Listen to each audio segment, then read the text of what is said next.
guys. Bobby Roast Beef here, Jigs and friggin' Bigs. We have an amazing show lined up. Wow, can you believe it? There's a number of things that are happening right now on the calendar. We're just about to cross over into April. Like, we're 5 hours away before it's April. And what that means for you is that the 2025 Jigs and Bigs tournament season officially kicks off. We got information about the multi-species scavenger hunt series. We got information about the slot limit tournament series. All kinds of stuff that you don't want to miss out on and get all this information lined up beforehand. The other thing, too, is that with April being here, man, it's like fishing is in just full freaking swing. And we have a couple of guests this week, not just one, but two. We're checking in with Zech from the mighty Dark Horse Tackle. We have some information about some new stuff that happened over at Dark Horse, and we want to get you all involved in so you know exactly what's going on with one of our favorite tackle outlets that's out there. On top of that, we also have Jon Mahoney from YAKAHOLICS. He also does some work with Powell Rods as well. And Jon is a West Coast angler. I got hooked up with the Wolf of Walmart, and we have a great conversation about YAKAHOLICS, fishing on the West Coast, and some really cool, interesting stuff that I think you guys are really going to love. Don't go too far. We got more Jigs and Bigs coming up right after this.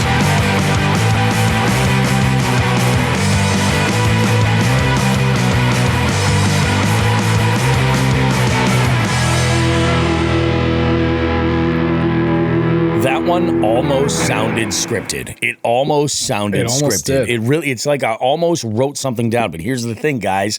I didn't write shit. I just let it just kind of come off the top of my head. Here we are, Joe. It is as we record this, it is March the 31st, Monday evening.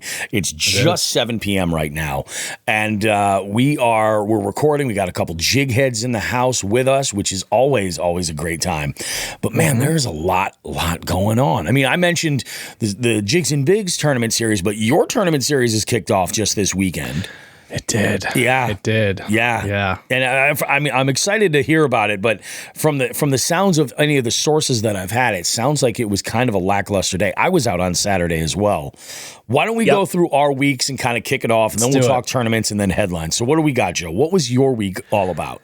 Oh, man. So week was a normal week. So I won't get into that, the boring life stuff. But so American Bass Anglers kicked off this weekend there's actually two divisions running in Massachusetts now, which is awesome.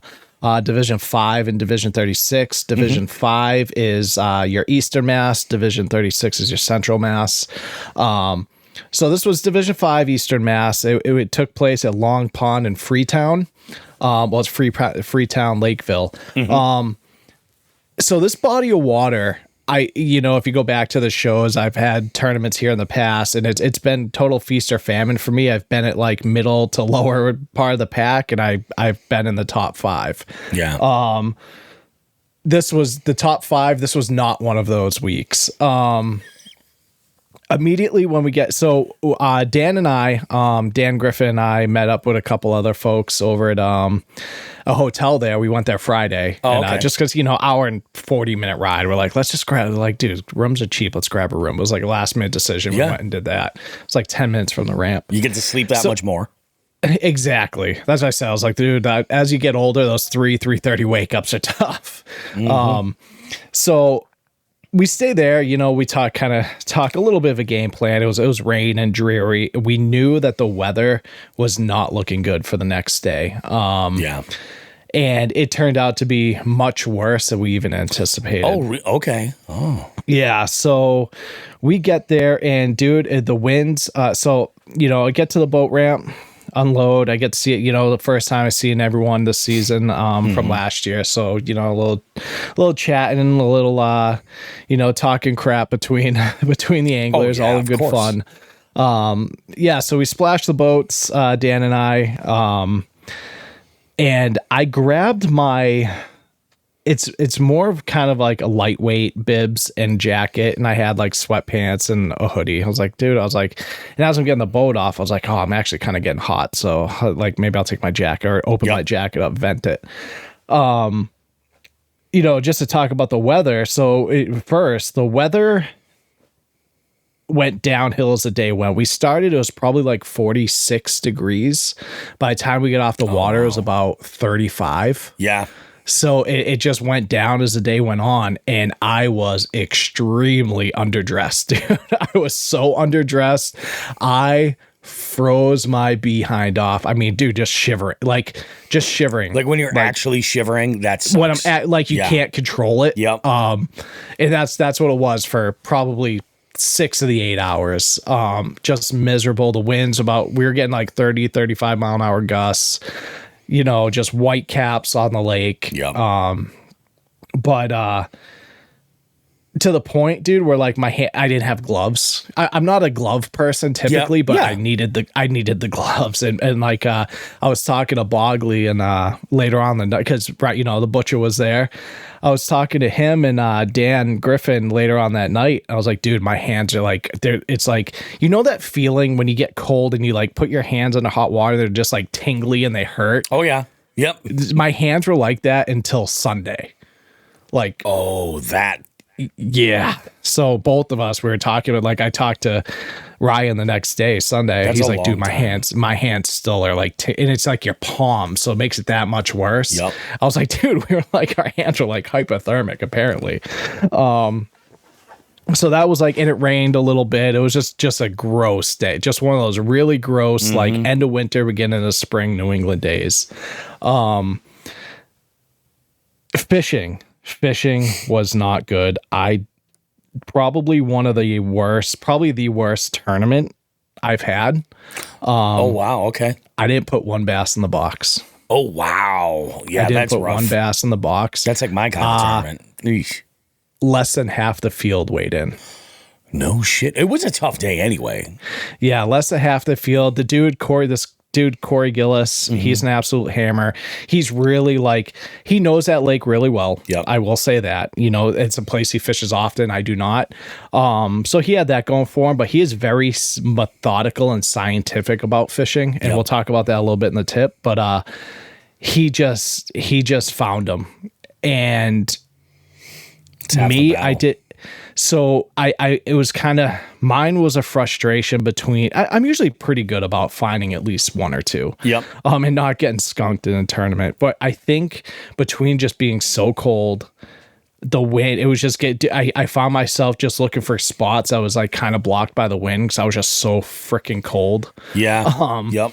Which did not help. That's not where the fish were. I was catching like pickerel and crappie, and it's like, obviously that's not what I'm looking for. Yeah.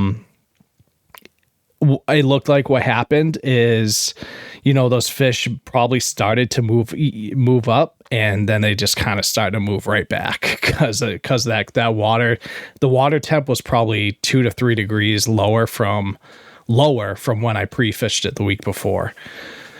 So tough tournament. Like I said, Corey Gillis, he came in first place. It was a 20+ pound bag. I mean, it was a huge bag. Good bag, man. That's that place is capable of it. Oh yeah. And in the summer, that place is on fire, dude. Like I like fishing that place in the summer. Yep. The 2 winter tournaments I've done there, I've really struggled, just not like I did this Saturday. But it's one of those things, I can't beat myself up about it. No way, yeah. I will become a better angler because of it. I Absolutely. live and learn. But yeah, it was a long ride. I started to get into that mindset of like, what am I even doing? Like, why do I even put myself through this? I was like, nope. I'm not gonna let one bad tournament, totally dampen my outlook of, tournament fishing. But it is what it is, man. We're up in New England. It's how it is. You see it more often than not that you have several boats that aren't even weighing any fish. It's just, and it validates the fact that it was a tough day. Sure. Yep. And not only that, but like, you stuck it out until the weigh-in, right? I did. You know how many anglers don't? A lot didn't. They get to a certain point and they're just like, fuck this. It's not worth freezing my ass off for this. And it's for some reason, like when you're not catching them, like it seems that much colder. You know, it registers. 100%. I don't know. It's crazy because when your hands are soaking wet from when you're picking up fish and like, you know, releasing them constantly for whatever reason, like you don't recognize the cold. Yeah. So, I mean, like you stuck it out. Like, I think that's what's most important is like that you made that part of it happen. Yeah. Jay Manning jumps in. He says, what's up, everyone? Then he goes, heart goes out to you. Props for sticking it out. One of the worst feelings ever. Yep. Totally can relate. Yeah. It really is. You know, it's because like for those of you who don't like tournament fish, it's, you know, obviously we're a breed of our own in the tournament games, especially when you get serious into it, because we do put a lot of money in. Obviously, I got a boat payment. I got all the gear. I put all the shit, you know, the buy-ins. Like I put a shit ton of money into this. So when you just get nothing back in return, it's just it can be very defeating on your soul. You know what I mean? You know, and I've had days like that. I think this was the worst one, but it's funny. I actually called my wife. I called Meg while I was out there, and I was like, "Babe, like I am so cold. Like I can't." She's like, and she's like, I was like, I might call it. She's like, it's not cold enough to where you're gonna die or have permanent like issues. She's like, stick it out. She's like, put your head down, grind, do what you know. Yep. Is stick it out. And I was like, you're right. And I did that. I mean, I still didn't put any bass in the box, but you know, it's like I hooked into one. I gotta go back. I hooked into one on a jig. Yep. And he shook me a little bit away from the boat. And I was just like, oh yeah. Because I was like towards the end of the day, you know what I mean? Just meant you'd have been like, I put one in the box, you know? Yeah. And I knew, like, I saw it when, and it might not even have measured, but if it did, I would have weighed that sucker like it's, oh yeah, you know what I mean? For sure. And no, so it was, you know, tournament season's kicked off, and that's it. And you know, I have another one coming up in Waquaket down in the Cape. Yep. That one's in 2 weeks. After that, I hit the road for Georgia for a 3-day for the American Bass Anglers Military Championship, National Championship. Oh, yeah, that's right. Representing the Air Force for that one with Taylor from Fish or Die. This is a partner tournament, and he's actually flying down, meet me there. He's my partner. Yeah. And then I'm going to drop him off in PA on the way home. And he just doesn't know he's going to be splitting the driving with me yet. Oh yeah, for sure. You guys are going to have a blast. Although, dude, we're going to have a good time with your Waquaket tournament. Yeah. There's a spot I like right near there. Maybe I'll plan it. Let me look at the calendar on the dates and make sure I'm available. Okay. Maybe I'll do a Cape run, and then after your tournament, you and I will go and hit JD's. Is that down by there? That's right down there. Oh, no shit. Yeah, okay. It's right down there. So, like, why the hell not? And I'm looking to get at least one more trip in to the Cape before Michigan. Before Michigan, if possible. Yeah, it's going to be good. It's going to be real good. Yeah. It was so Jay said you couldn't go home after the pep talk by Meg has a line that she uses, and I'm just like, oh, you bitch. That, you know what I mean? And she says, are you really complaining about being out fishing now? Yes. Doesn't that put everything in perspective? Because you're like, I'm right. Like, fuck, you're so right. Yeah, you're so right. And you know, so I try to reel my emotions in real quick when she does that. And you know, I'm very thankful for her for that, because she stops me from being a whiny little bitch. And but Jay drops a little bit of good knowledge in here. He says sometimes fishing is like marriage. The good days make up for it, because it's not all sunshine and rainbows, you know? Yeah, no, it's not. And people, and people don't see that side of fishing. So for those of you on here that, you know, obviously fishermen, but it might not be tournament anglers, might not even be big boat anglers. You see the Elite Series, you see the MLF and stuff like that, and you know the guys on the boat catch this big fish. Do me a favor, look in the total standings one of these times. And you wouldn't believe, even guys in that Elite Series, MLF series, sometimes they don't catch fish either. Yeah. You know what I mean? And like like there was a dude in the classic that I think caught 2 fish or 1 fish. You know what I mean, or a couple of them. It just happens. It just happens, and sometimes you're that person, and it sucks. But if everyone who had one of those days quit and didn't do it anymore, there would be no more tournaments. Oh, absolutely, man. So absolutely. And it's funny. I have this saying that I like to throw around, like for everything, for trivia. And I forget where I heard it, but it goes something to the effect of at least once the sun shines on a dog's ass. Like, I like that. Meaning that I mean, with the nature of what we do, like everybody, eventually the stars align. Like I have been out fishing with people who are just straight jabronis. You know what I mean? Yep. They're not calculated with the way they fish. They don't think about it like the way that we do and a lot of our listeners do, but they just have a great day. You know what I mean? Yeah. And they have a great one. And it is frustrating when you're just like, what the fuck is happening here? And you're like, I can't get a bite, but these guys over here, and we're, maybe we're throwing the same shit or vice versa, And it's like, you just got to realize like it's something you're not always you're only in control of so much. Let me, Bobby, let me see you. I actually have it. One thing that Division 5, Division 36 do, they're actually, an ABA is they actually do a press release after the tournaments. Oh, that's cool. The win. So let me show you here, and at least we'll show you the pictures. Yeah, go ahead and pop that sucker up. Yep. So I shared it. Add it right on here. Boom. So there's Corey Gillis, absolute hammer. Yep. This kid's a problem. Every time I see him on, I haven't really had any conversations with him, but he's an absolute hammer. Yep. So that was that was his that one was just under 7, and this was a 5, I believe. Wow, so that's a good bag. So, it's a great way to start a bag. Yep. And then this is Matty Z, another angler, big on that area. He was second place. Yep. I think he had 15 pounds. And then, and then a couple others. But yeah, that was your big bag right there at that 7-pounder.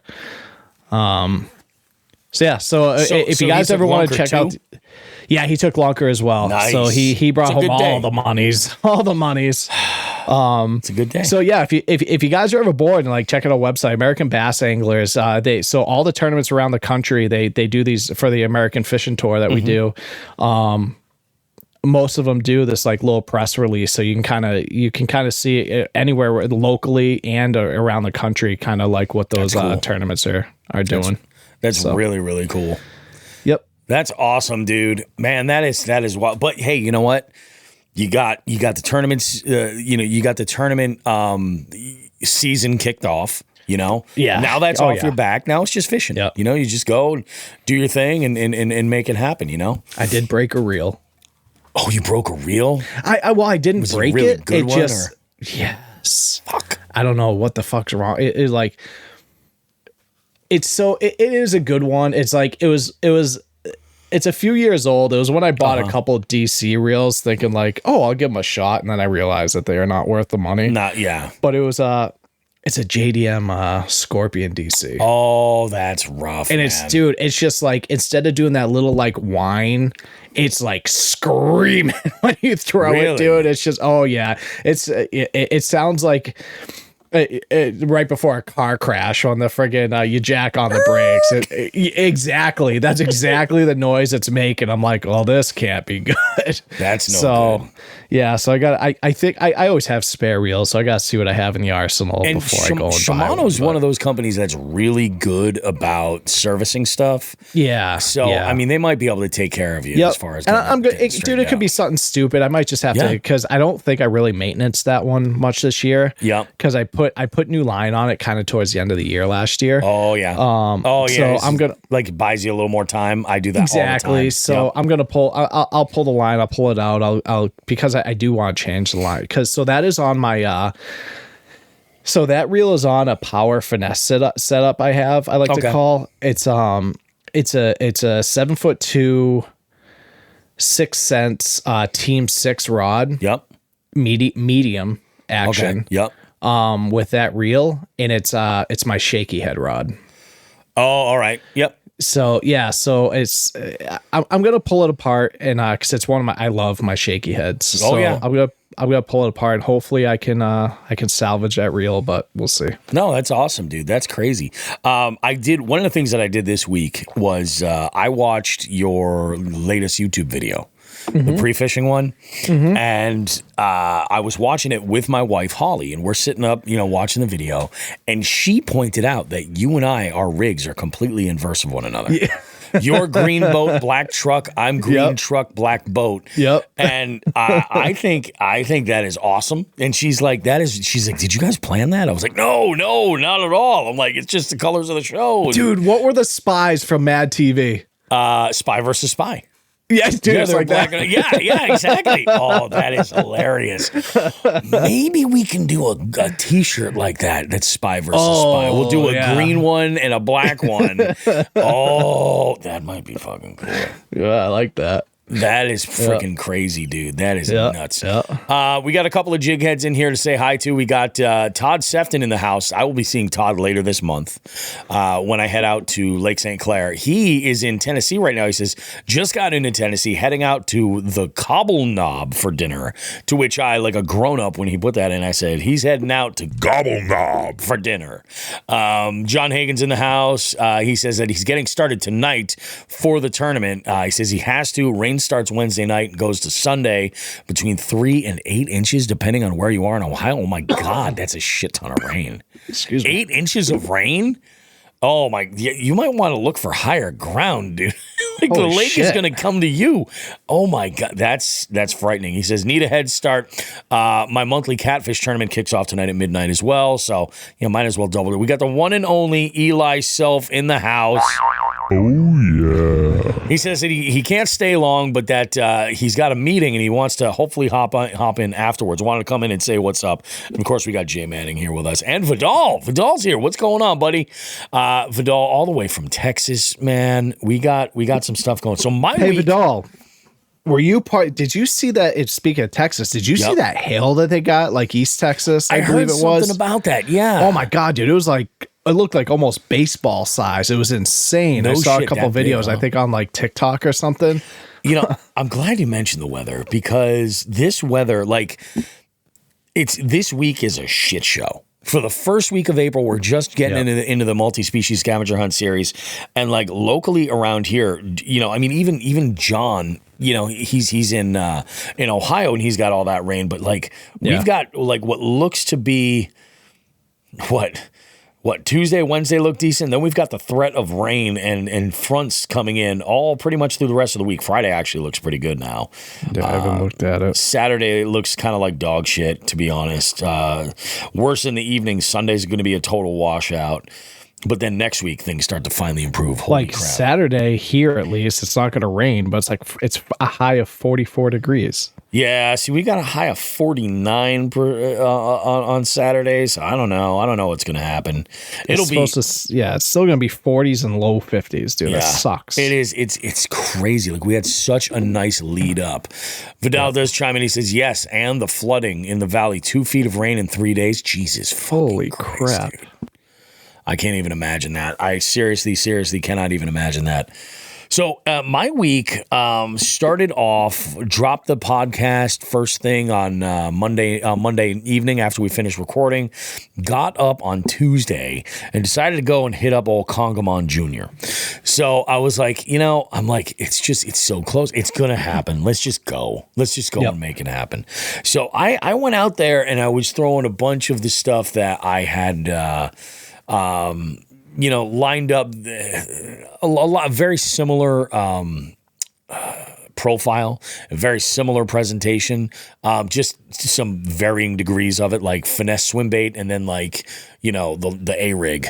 As well as I threw one of those Giltech finesse jigs with one of the the snack craw from Great Northern Finesse. Mm-hmm. Wow, what a great little trailer on that sucker. It's interesting. It's super compact. I had one of those finesse jigs in like an 1/8 ounce, so I popped that puppy on. I ended up only catching one fish. Now, granted, I got a lot of follows and a lot of short strikes at a finesse swim bait in a very particular color that I is sort of becoming my signature color for a lot of these bodies of water that don't have shad, but have other bait fish. And I have been throwing this with some pretty good confidence, and I got a number of little, and when I say little pickerel, like slime darts, just like following, striking right at the boat or something like that. I then threw a couple other presentations through that finesse jig, trying to, see if I could get that bite on the fall, maybe, like, and finesse it, dragging it on the bottom up shallow, and nothing, just nothing. I ended up catching the only one in this same particular color, but a different presentation. It was a 3.5-inch worm on a drop shot. The only fish I caught that day was on a drop shot. Yeah, I was like, and it was weird, man, because I was fishing this one spot that's got this pretty good ledge that comes off. There's like an island, and then there's a pretty good ledge that comes off, and it goes down to probably one of the deepest points in the lake, and there's a grass bed as you go up shallow on the other side. So it's got a lot of things working for it. A lot of time of the year you can find fish over here. That is where I got a number of those short strikes, and it's where I caught that only fish. But I did something. I was like, I'm going to throw this drop shot up really shallow and just drag it in, and then just try to get it to swing down as that ledge goes, and we'll see what happens. I probably gave it, maybe pulled it maybe 10 feet, and that's when that bass bought a bit. It was my first largemouth of the year.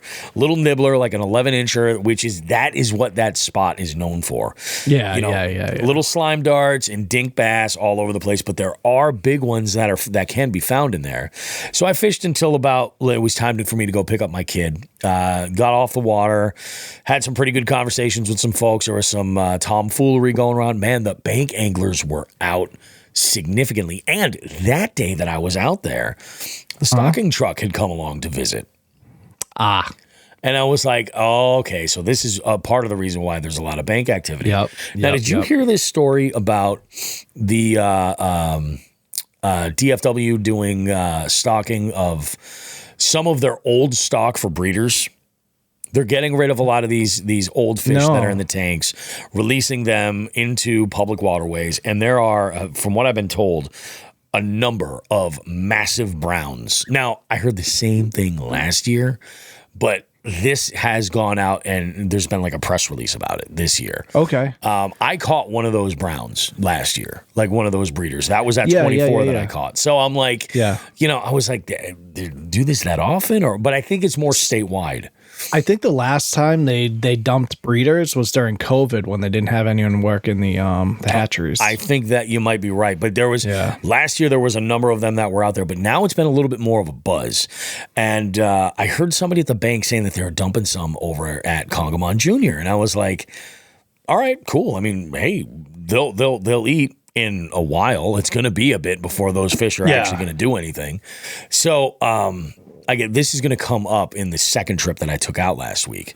So I fished the rest of the day. I was like, should I head over to where they dropped them and see what the action is, or just talk to other folks and see what's going on? And I was like, nah, I'll be back. I was looking at the weather forecast, and my plan was to go out on Saturday. Now, Saturday, I knew that we were going to get some rain. In fact, when I was at my trivia event on a Friday night, I was talking to my cousin, and he was like, dude, you're going fishing tomorrow? It's going to pour. And I was like, nah, it's not going to rain in the morning. We'll be okay. And actually, that rain kept getting pushed off a little bit more and more and more. Mm-hmm. It was cold. I think we only saw like 40 degrees, 42 degrees. Oh, it was chilly. And there was a good breeze, but it wasn't anything like I've been dealing with otherwise. So we get out on the water, and Paul and I, we send it, and I think we launched at like 6:30, 7 o'clock, maybe 7 o'clock. Yep. Launched the boat. We're out doing our thing. Could not put together a pattern. We each caught 2 bass. The biggest one was 14 and a half inches. It was one that I had caught, but these 4 fish were caught on 4 different baits. And it's not that we weren't trying to figure them out, you know what I mean, or trying to dial something together. So we launched the boat. We head out to this one spot where we're actually fishing this one area, and Paul throws up very shallow a floating jerkbait. I don't think he was even aware that it was a floating jerkbait, but he threw a floater up there. Oh, that is amazing, dude. That is the most amazing cone on a dog I've ever seen. He looks so fucking deflated. That's hilarious. For those of you guys that don't know, I'm going to have to put this on Instagram. It's a picture of Joe's German Shepherd. He just texted me. It's a little neck brace. Oh my God, that's amazing. You know, I'm gonna download that now and then share it for all of you guys so that you can see it. The jig heads, you at least will be able to see it. Let's see if I can find it. Oh, all right. So we'll present right here an image. Is it in downloads? No, it's not in downloads. It's gonna be in photos. Oh yeah, that's great. You guys got to see this. This is just magical. Look at that dog's face. Oh, He's man. so mad at me. He is so pissed. But it's for his own good. It's 100% for his own good.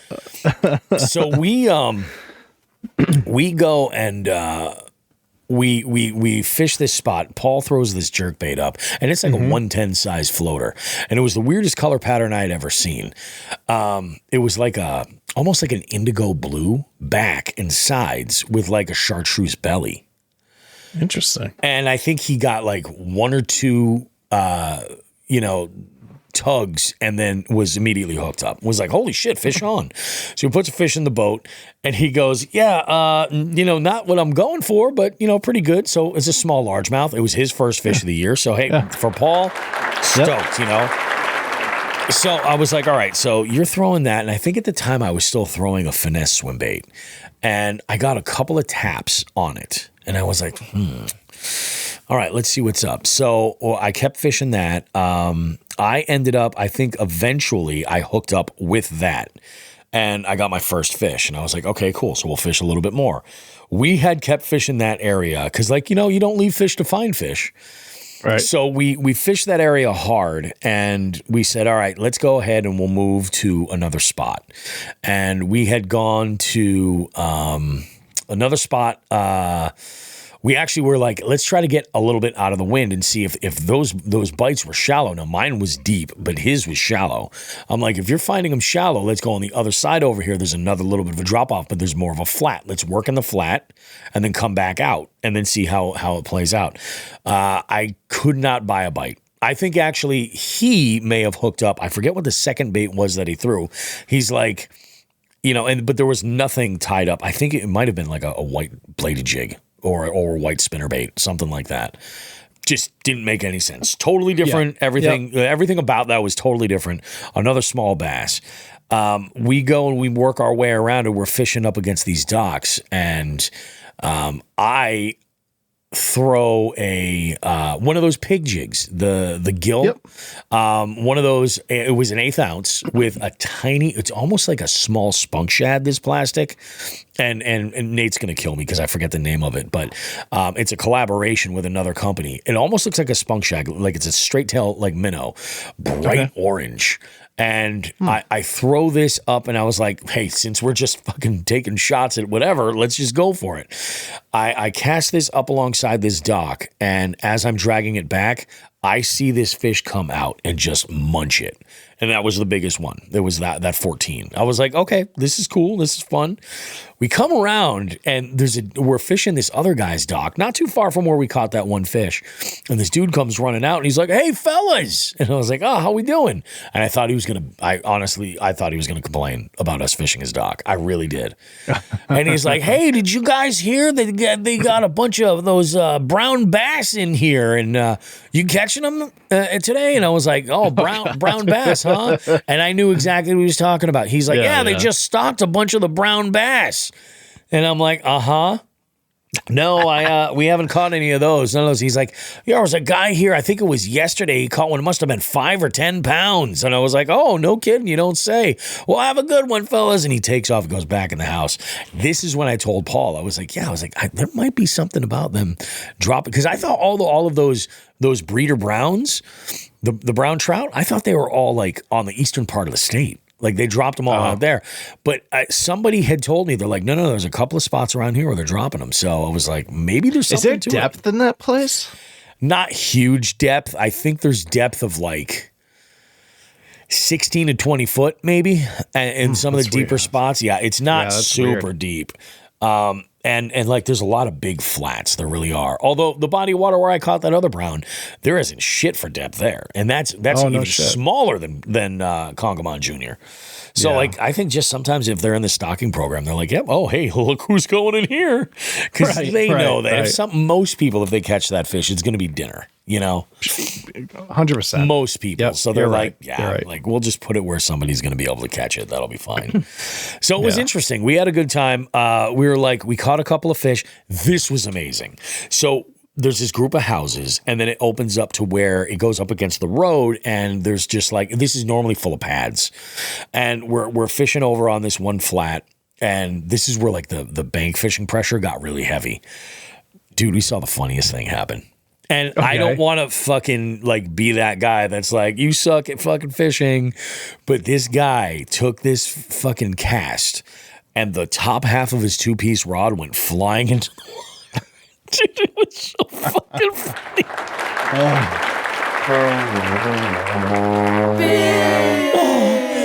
Paul and I were fucking on the boat, like spot locked, just laughing. And it was uncontrollable. It was horrible. I was like, oh my God, I feel so bad.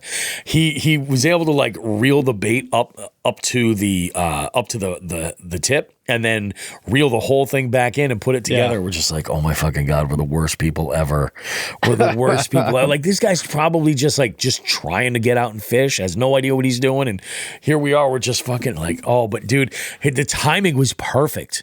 Because with the wind started to pick up a little bit and we're just like, we're not cozy, like it doesn't feel as cold as some of the conditions that we fished previously, but for some reason this 40 something degrees just is painful. Sure. So we're like, you know what? I go, you want to go grab breakfast? He's like, dude, yeah, I'm not going to complain about that. We caught fish. Let's get the fuck out of here. I was like, it sounds like a great idea. Because I knew it was also going to eventually start raining. And I'm like, yeah, let's just fucking call it. So that's what we did. We went out to Rusty's place. We had some breakfast. Yeah, it was awesome. We had ourselves a good time. So the fact that you fished there, I'm going to ask you this question. Have you been to 7Bs? Oh, yeah, dude, I love 7Bs. I love 7Bs. Dude, the bacon jam burger. That's my go-to. So because we go for the, I mean, it's right there. We go there for lunch all the time. Oh yeah. Yeah. 7Bs. I don't know if they still do, but one of the things about that place that was so unbelievably good was that their fry oil and the oil they used for their wings was beef fat. I bet you their fries are so good, dude. The stupid fucking cookies that they used to give you back in the day. They still do. They're out of this world. I mean, they sell out fast. Like they're gone quick. Oh, yeah. If you're lucky enough to get them. In fact, 7Bs used to have the best in-house hot sauce I've ever had. It was like crazy hot and it was like a paste. Oh my God. Oh, that's awesome. I didn't know that. Oh, dude, it's out of this world. I love that place. I'd love to do trivia over there, but it's so small. And it's always so packed. It's unbelievably like they don't need me to do trivia over there. Absolutely. Yeah, that's true. Yeah, they really don't. But like, I was pretty amazed. It's pretty great. Paul and I have had lunch over there. Who have I fished with also and had lunch over there? Last time Paul and I had lunch over there, he was just like, "How the fuck do you know these places?" And I'm like, "I'm fat." You know what I mean? Like I didn't get this way not knowing what was good. Yeah. So yeah, it was just it's just one of those places, man. That's like it's basically just a small mom pop dive bar restaurant. Oh yeah, with just phenomenal food, amazing service. Like all the people that they hire, they get it done. I haven't had their bacon jam burger, but Nathan Bills does a bacon jam burger. Okay, that is stupid delicious. Oh yeah, you got to do the 7Bs one. I'll go for it. I'll Yep, go you for it. have We'll give to. it a shot. We'll give it a You shot. have to. I'm probably actually going to be fishing there again this weekend because the fucking Oxbow still is not open. The gate's still up. The water is still really high. Like I thought initially, I was like, no, it looks like you could launch there, and it goes up to like the very top of the ramp. Yeah. Like it's going to be sketch no matter what. I go over, the Pike, the river at the Pike by the ship plant there, and Oh yeah, it's pretty swollen, dude. it's up there still too. Pretty swollen, yeah. And I'm like, there's a couple of spots down by that launch that I do want to fish and explore a little bit, but I'm like there's one riprap wall that this one bank that goes a little bit of a distance, and I'm like, yeah, I got a square bill I want to throw along that. You know what you need to do there, dude? What's that? In the next 2 months or two, you need to try to hit the stripers down at that launch. Oh yeah, I'm for sure doing that. Once they start running, yeah, for sure. Yep. I'm just gonna go and do some. I've never striper fished, and I would love to. Even the shad are fun to catch, dude. I bet. Yeah. So here's what's crazy.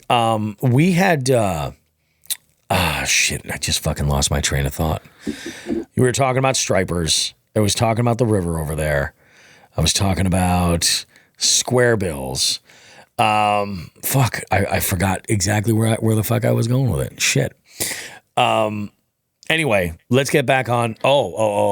I think I got it. So I was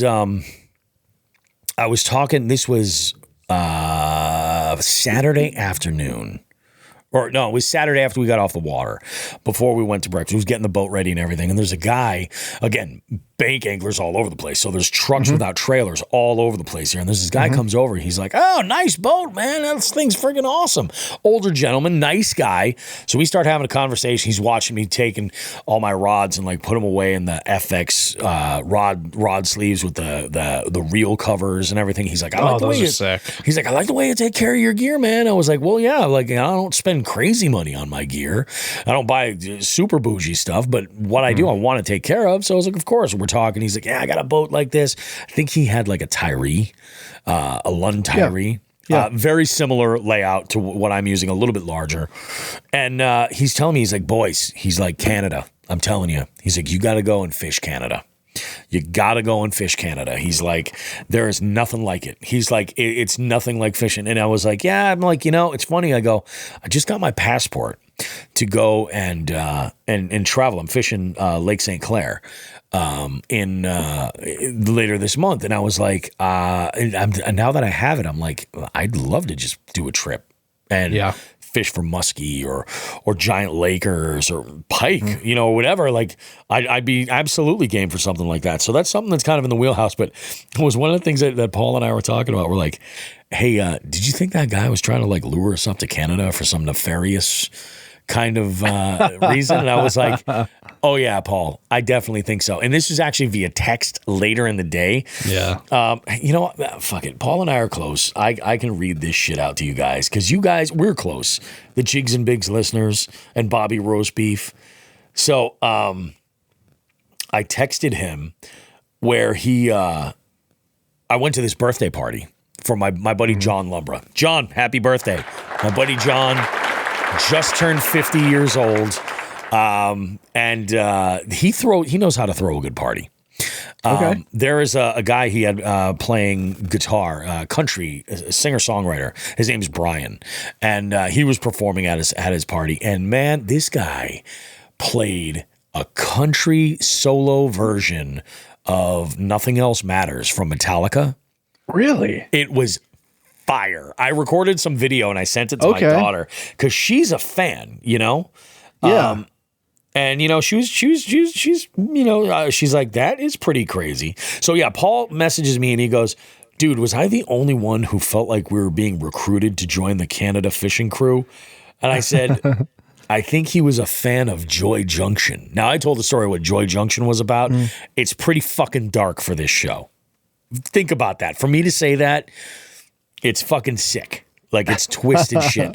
I happened to catch a fucking short documentary about this television series, and I was like, and I was telling Paul about it. So I referenced that. I was like, yeah, maybe he's looking for some fresh meat.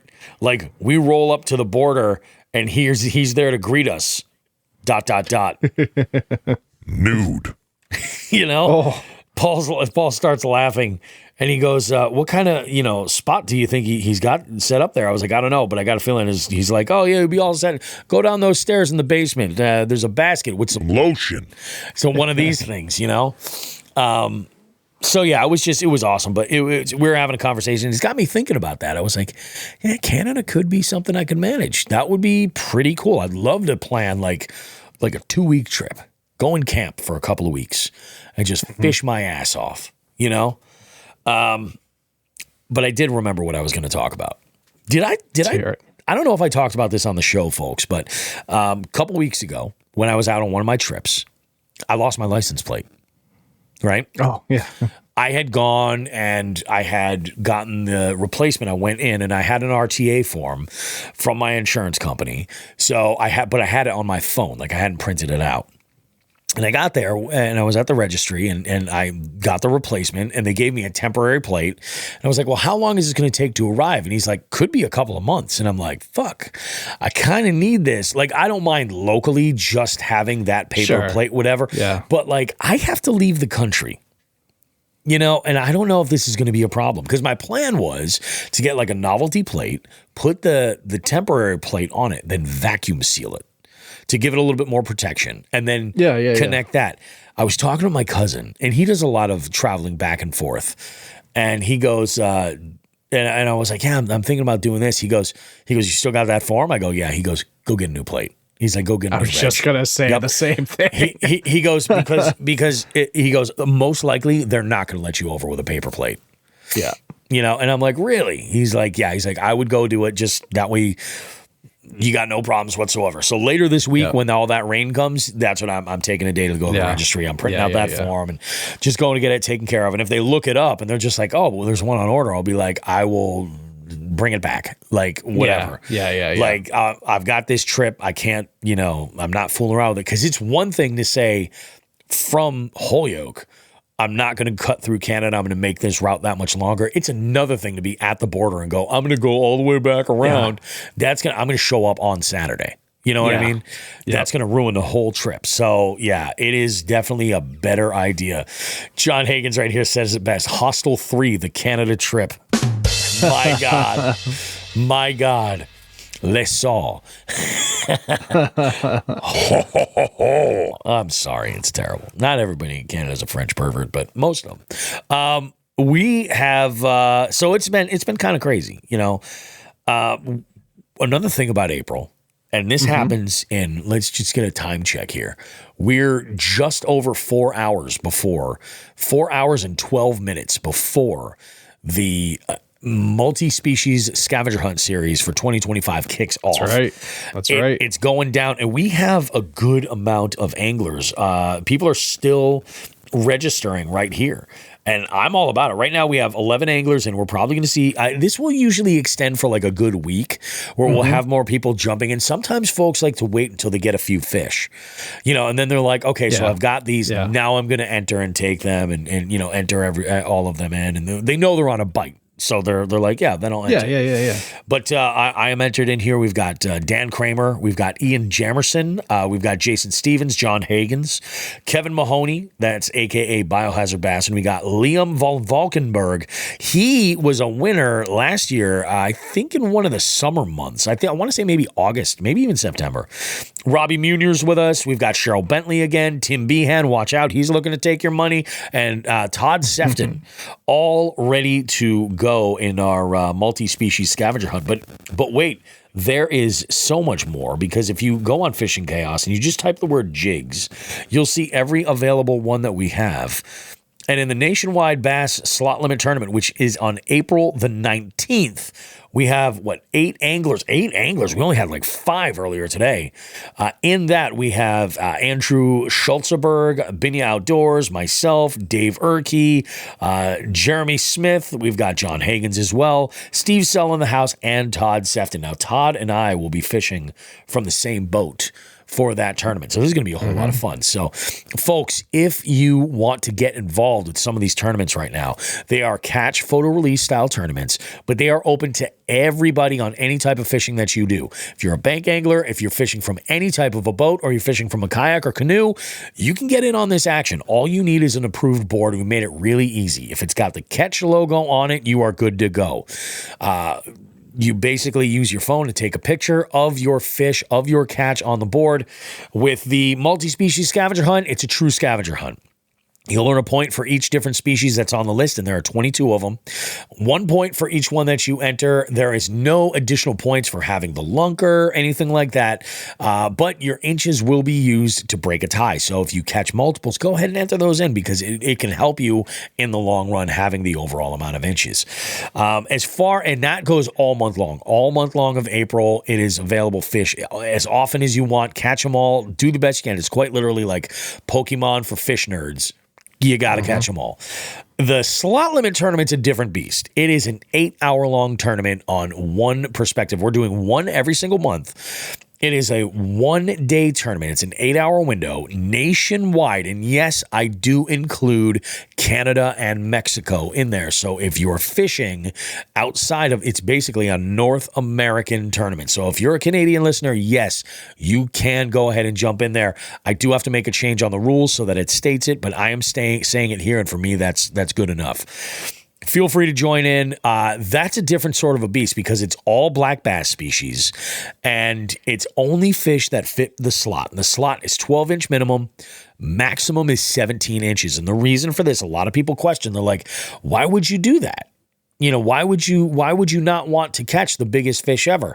And the reason is because it increases the competitiveness between all anglers across the entire continent, really. So this way, it's, if you have an abundance of absolute giants, you know, you could run away with a traditional tournament, and that would probably be what would happen in the most part, in most situations. Here, it's not even a best 5. It's catch as many of them as you can.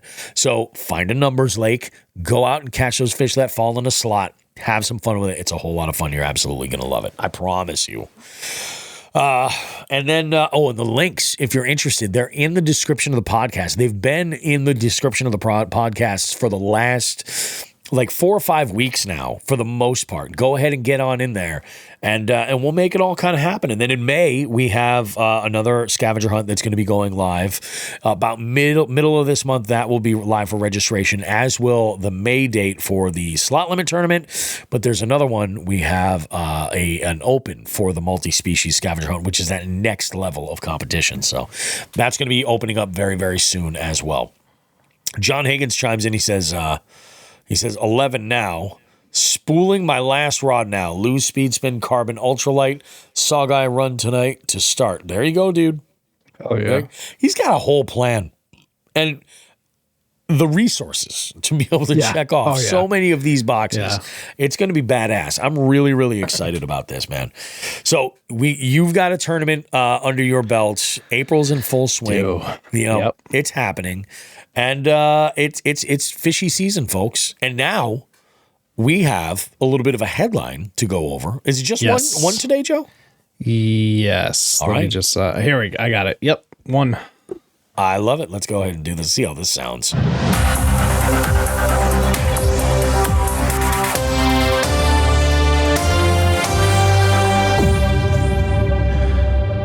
All right, Bobby. We have breaking news coming out of PETA.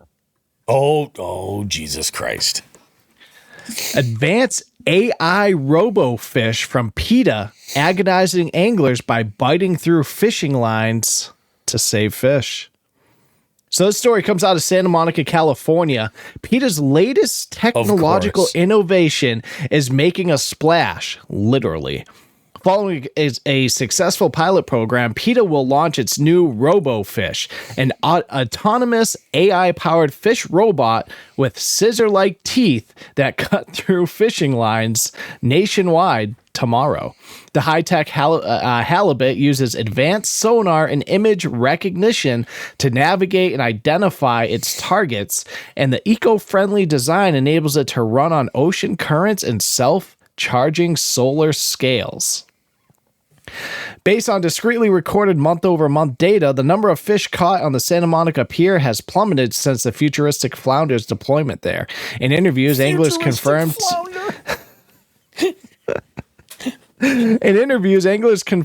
to an undercover PETA supporter that the RoboFish works as intended and that the mechanical mackerel will be a thorn in the side of fishing enthusiasts across the country.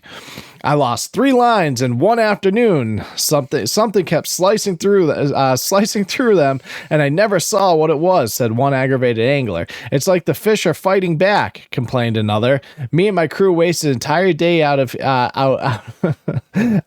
here. And then another said, fish don't want to be impaled and dragged from and then PETA said, fish don't want to be impaled and dragged from their homes any more than any human does. And that's why the innovative RoboFish is shifting the tide for marine life. Fishing is about to get a lot more frustrating, so PETA recommends that commercial and hobbyist fishers consider switching to non-violent outdoor activities such as photography, gardening, and bird watching. That's adorable. The national launch will focus on fishing hotspots, including the Gulf Coast and New England's fishing communities. PETA is currently working to develop a more powerful model that can snip open lobster traps. Fish feel pain, have long memories, sing to each other, share knowledge, and have cultural traditions. Some fish can recognize themselves in a mirror, and others woo potential partners by creating intricate works of art in the sand on the ocean floor. Yet, more fish are killed for food each year than any other animals combined. They're impaled, crushed, suffocated, or cut open and gutted, often while they're completely conscious. PETA, whose motto reads in part that animals are not ours to eat, points out that every animal is someone and offers free empathy kits for people who need a lesson in kindness and free vegan starter kits for anyone thinking of making the switch. For more information, please visit PETA.org or follow PETA on X, Facebook, or Instagram. Wow. That's retarded. I'm just going to fucking say it, man. That's fucking stupid. And I am a relatively progressive guy. Like, I am like, hey, man, you don't want to hurt animals. You don't want to, you choose a specific lifestyle and whatever. That's awesome. Great. You can go ahead and do that. But that is not how I choose to live. You know how many animals are killed growing crops for their vegetables, for their vegan diet? Way more than are killed for meat. Yeah, it's 100% true. It's not a cruelty-free. If you want to, I have friends that are vegan, and luckily, like, they're cool. You know what I mean? Yeah, they don't give me any kind of shit. Like, I'm not lumping all of these. But here's the thing. Alex Rudd puts this the best. These folks that will take and give an animal, right, that has a different physiology than a human does, they give it anamorphic features, which basically is meaning like there's so much wrong with what you just read there. Like they have cultural heritages, and they create artwork on the floor of the bodies of water to woo mates, and I'm like, my God, my favorite? Where was I? Keep going. I gotta feel. And then when they say stuff like they more sing and more to each fish, other. Yeah, they sing to each other. When they say more and more fish are caught for food each year, I would venture to say it's the opposite. Maybe you have to take out like commercial fishing. It's a different beast. Yeah. You got to take that out. Yeah. Yeah, but so isn't commercial chicken farming, pig farming, cow farming? Yeah. Like, you know what I mean? Like who they're affecting by dropping these are your weekend warriors, your folks that are going out because they're going to like the Santa Monica Pier and dropping this here. So like these aren't like serious anglers necessarily. Like you're just going to piss people off. But the reality of it is, man, I'll tell you what, I'd be pretty pissed off if all of a sudden that $300 or $500 swim bait I was throwing went missing because a fucking robot came by and snipped my line. Yeah. Like, it's dude, it's crazy too. Cause like I'm going to get deep into it for a second here and kind of like the domino effect. So there could be a guy on that Santa Monica pier, whatever pier, because prices are so high in California that you can't even buy your own food. So he's going out there to try to catch a couple fish to be able to supplement that lack of income and those high costs. And they say, oh, well, why don't you grow a garden? Well, he lives in an apartment or doesn't have a plot where he can grow a garden. Oh, and hey, by the way, California is so strict in the way that you engage your own land that he might not even legally or lawfully be able to grow a garden in his yard because his neighbors don't like the way it looks. Yep, it's true. It's 100% true. John Higgins goes, PETA people should look at everything they use in their everyday lives. They'd be shocked to see how much stuff comes from fish. Everything from glue to makeup has fish oil and more in it. And you're not wrong, John. That's true. There are folks that live a cruelty-conscious lifestyle, and they pay very close attention to that, but it's typically not lobbying fucking groups like PETA who are just stirring up shit. Like when people would go, remember they had that campaign for a while, like throwing paint at people with fur coats? Oh. They're already dead. Like, why are you going to just damage somebody's property? You know what I mean? If that, especially if that. Here's how fucked up PETA is. They're like the same people that are like throwing paint on like paintings in the Louvre and stuff like that. It's so like, what the fuck? I mean, I get it. You're passionate about your cause, and that's fine. Like, nobody is getting in the way of you having passion for what you go out and take some pictures and grow a garden. If that's what you're concerned with, be concerned with yourself. That's my biggest problem. I am not a very like political person or social anything, but I will tell you beyond a shadow of a doubt, people need to learn how to mind their own fucking business. That's what's wrong with most of the world. I just got a thumbs up for that. Like, it's true. Like, people just need to mind their own fucking business when it comes to this shit. Because it's like, man, life's fucking too short. Let me live my life. Let Bobby Roast Beef live his. Just like we let you live yours. Being that we are primarily a freshwater fishing outfit, as far as stuff, I don't think we're ever going to see them. You know the amount of money that must cost? Like, to be able to put together, I don't think they're going to show up at Congamon Jr. or they're definitely not going to show up in a river system because it's just going to get flushed away. They might. I mean, maybe the canal. When they're talking about that, maybe I could see that. That's the only thing I could think of when they talked about New England, because we don't have like the fishing piers and shit like that. Really, no, not really. Here. Not really. But dude, I read this and I was like, this can't fucking be real. It's the crazy PETA site, dude. Oh, like I got this article right from the PETA site, and I can donate now if I want to as well. That's great. Should. So Jigs and Bigs. Do you think Jigs and Bigs should fucking send them a donation? Oh my God. We'll do like 69 cents or something. John Higgins goes, there's also bigger fish to fry, pun intended, with human society than pestering freelance fishermen. 100%. 100%. Like, 100%. That's the thing. Like, they're talking, more and more fish are getting taken for food, not from your average individual. That number, I think, has probably been either pretty stable or is going down because you have so many young folks that are so concerned about catch and release, And especially with freshwater fish, like 100%. But like, then you get into like this is a whole other kind of topic we could jump into, but like the pollution, like there's a reason why I don't keep nearly as much for freshwater fish as I could. It's a lot of it has to do with the polluted waters that I'm fishing. Oh, dude, you can't. I mean, even like the stalkers, that's what they're there for. They tell you like don't eat a ton of sushi and stuff because the mercury levels are so high, and it could they will find traces of it in your bloodstream. We're going to ignore that at JD's. We're going to leave shitting thermometers. That's the plan. Perfect. Yeah, that's perfect. The plan. I want to be able to take my own temperature. Exactly. Like, it's a perfect 98.6. Perfect. Oh my God. I want to throw this in here. I mean, granted, we're about an hour in already, but I'm going to tell a story right before the end of the show of the most amazing thing I've ever seen at fucking trivia. It has nothing to do with fishing at all, but it was one of the most mind-blowing things I've ever fucking seen in my life. And we've talked about this trivia team previously. It's one of the members of the Horny Leprechauns. So that name's come up on the show, yeah. Yep. And I have an amazing tale to tell later in the show, after the interviews and everything else. Buckle up. But my God, you got me all fired up about PETA. Oh my God. Dude, I'm not lying. When I saw it, I thought it was like a goof, but no, dude, it's right on the PETA website. It is just the dumbest. Ah, my God.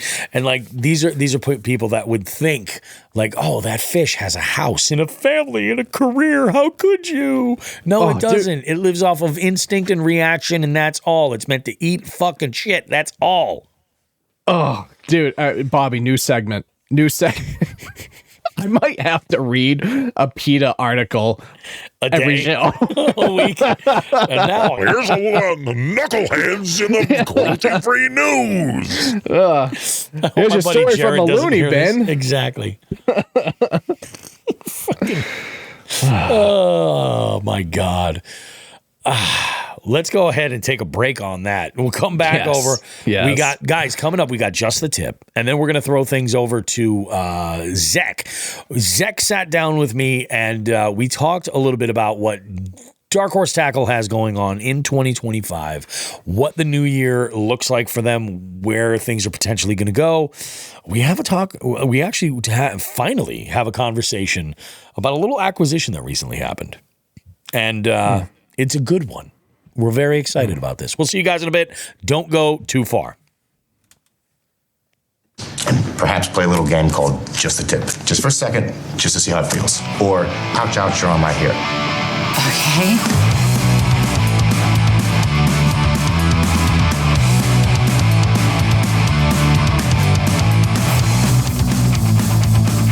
Still all fired up.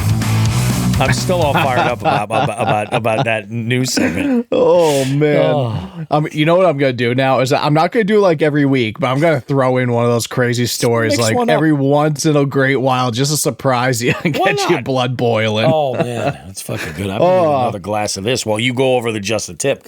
Let's talk the tip. This tip this week is coming from my tournament demise this past weekend, and.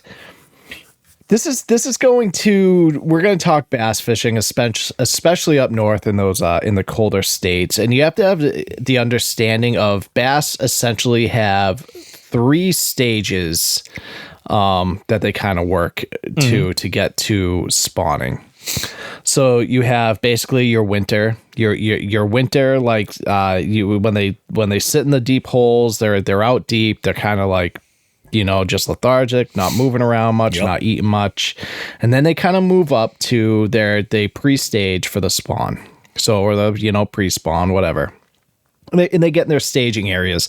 The staging areas a lot of times are, outside of ledges, secondary points and stuff like that, getting ready to go to the spawning, those spawning grounds, whether they're flats, what have you, around the timbers, all that jazz. What I did is I started the tournament thinking that they were going to be in that staging area, and they were not.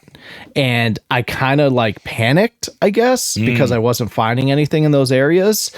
And instead of thinking in my head, I made a very detrimental mistake. Instead of in my head being like, oh, the water's 3 degrees lower, they must have moved back. Yep. Which is what I believe is exactly what happened. Yep. They were like, oh shit, it's cold again. We're going to move on back. I started to move up. Oh, and yeah. I was like, oh my God. Like just instant panic move. Instant panic. Like I was like, oh my God. Like I had this game plan. I was like, I'm going to catch some freaking fish here. You know what I mean? And it went into instant panic mode. So the point here in the tip is when you're in this time of year where you're in that weird water temp where it's not quite at 50, it's still in the 40s, it fluctuates. Be sure to progress yourself the way the fish are going to progress. Yeah. If you're fishing an area and they're not there, that water is a little bit colder, start moving your way on back, or start from those winter grounds and move your way up. Yeah. Take a time, take a step back, kind of look at your maps, look at your sonar, all that stuff. Be like, okay, these fish are obviously not here. They're obviously not biting this. Maybe I'm going too fast. I need to kind of just sit back and rethink this. And, start, especially for tournaments, this is tough because you really don't have the time to do this. Yeah. But move your way back, start looking for the fish there. If they're not there, then you start moving your way up. Oh, hey, look, the fish are here. Or maybe maybe for some reason the water got a lot warmer and they moved up even farther, towards the spawning grounds.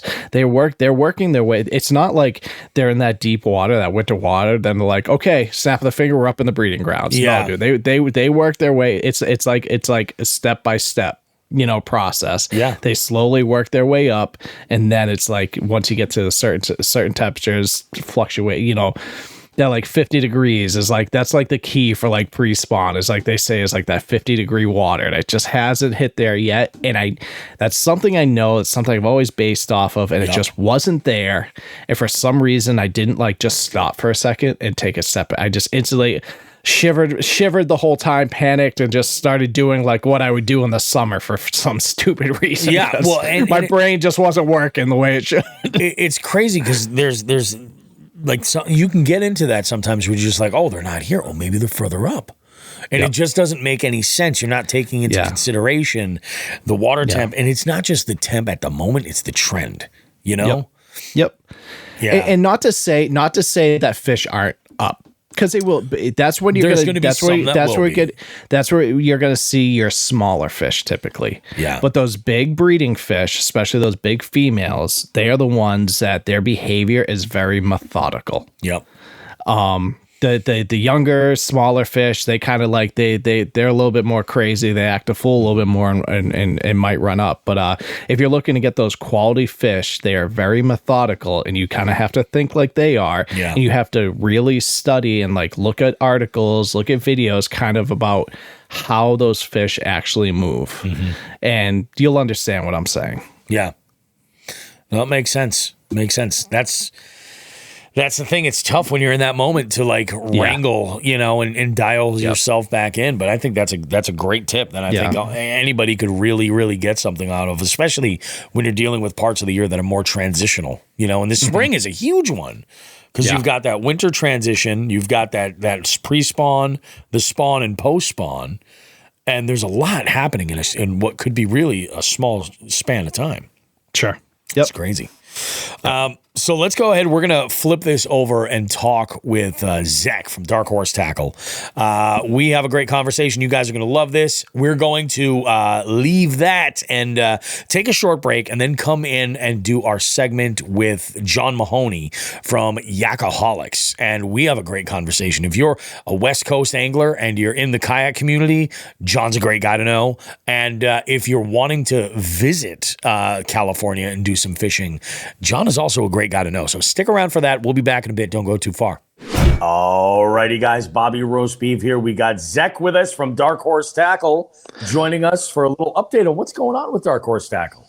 How you doing, buddy? I'm doing okay, bud. It's like 2025 is a crazy year.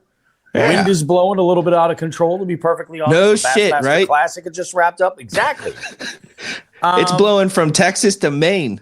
It's fucking blowing nonstop. It's blowing, and it's been a challenge. But I've got you said earlier that you no skunks so far in 25. That's awesome. That's no skunks, buddy. Good job, listen. dude. The one day I was out there and I caught something that would struggle to be a fish stick, but it's still not a skunk. It's still not a skunk. And I had one of those days just this week. I was just out on Tuesday.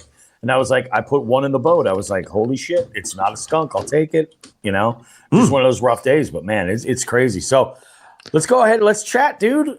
You'd mentioned earlier the Bassmaster Classic and how it relates to Dark Horse Tackle.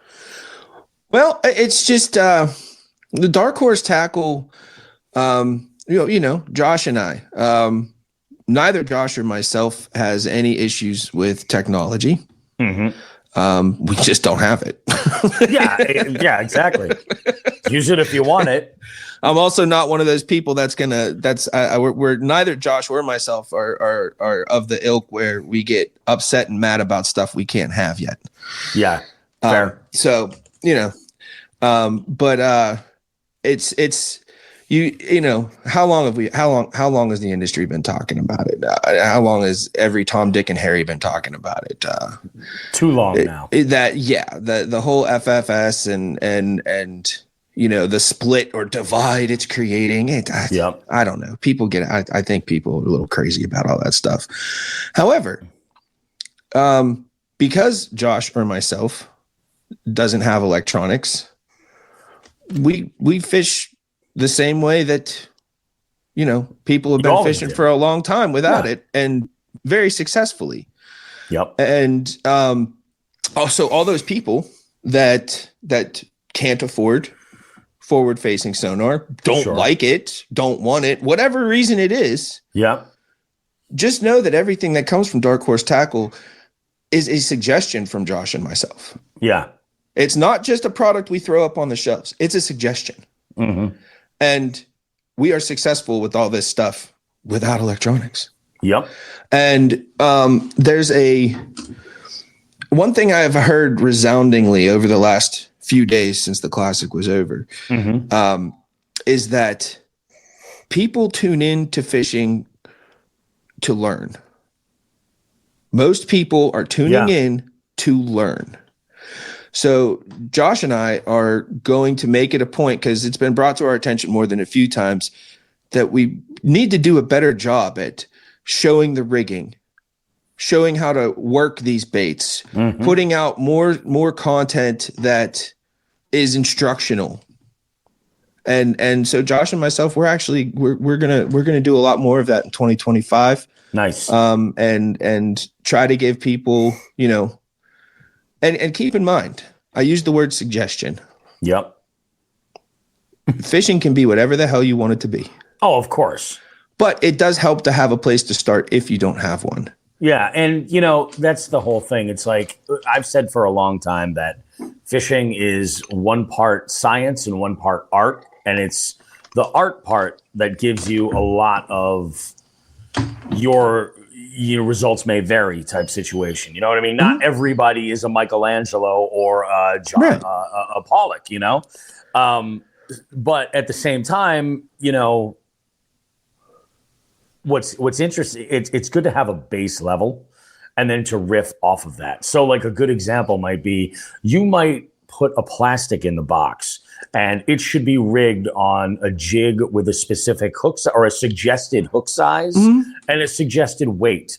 But if you're fishing in a different situation where you need this to fall that much further, of course you have the ability to change whatever, but having a baseline is a good thing, especially for novice anglers. This last March box, I've been loving it, because we put a jig in there.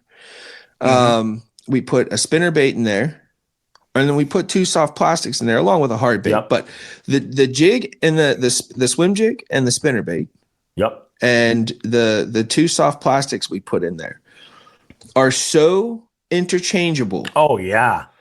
And can be so many different things. And every time I tune in and watch somebody talking about it, it's somebody's always done something different with it. And that's that. Oh man, that means Josh and I did a good job. Oh, 100%. You know what I mean? That means we did a good job. We did what we were supposed to do that time. I love it when I see when people will say, oh, I'm throwing this combination back and forth. And I've done it on the show where I've been like, oh, this would be a good trailer on here. And, you know, the intention was the other trailer was intended for that. But they're like you said, it's like, you know, you can based on the conditions that you're fishing, based on what they're looking for, you can mix things up and have some fun with it. That's awesome. Yeah. Speaking of that spinnerbait that was in the box from Martin's, that little son of a bitch is badass. That's what caught me my first fish of 2025. Oh, really? I was throwing that in the Cape when I was throwing around the baby A-rig. And I was actually throwing it with the Somatis swim baits from the March box. Oh, those Vixens are sexy. That's probably why I called them Vixens. They're freaking sweet. Although I did a little modifier because I got like this Tennessee shad kind of color, and I took one of my blue spike it markers and I put the blue up on the back to give it more of that blue back herring kind of vibe. They weren't biting on that. I was like, well, maybe this approach, this A-rig is too big. let's switch up things a little bit and throw this spinner bait. And I'm like, this thing, like I can burn this, I can crawl it, and it just runs almost perfectly every time. Absolutely. It's badass. Yeah. You and Josh can go have lunch together. You guys color all over the baits. I'll be honest with you, it drives me crazy. Really? I mean, internally, it drives me crazy. I'm like, do you know how long and hard we worked on putting a specific color in the thing to go with the thing? And Josh is like, la, la, la, la, la, la. And you're like, la, la, la, la, la, la, drawing all over my beautiful stuff that I put in the box. Dude, it's because of my dad. I always throw them for the first time naked. To see, you don't put ketchup on the steak right away. I take a bite first, and if I need to add salt or pepper, I will. You know what I mean? But like, I'll be honest. When it comes to using like color additives on baits, my favorite colors are chartreuse.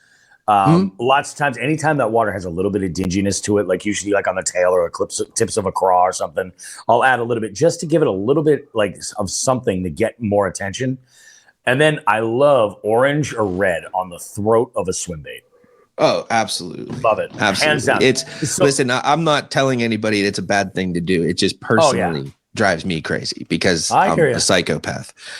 But it is freaking bananas, dude. So let's talk about 2025. I mean, Expo season is done for you guys now, right? You guys are out of it. What a showing. You know what? Do you got the button? Because I mean, like, I don't have the button right now. Yeah, congratulations! Thank you so much to all the people that came out and come saw us at the expo, talked to us about their experience with Dark Horse Tackle, and spent some money. Thank you all so much.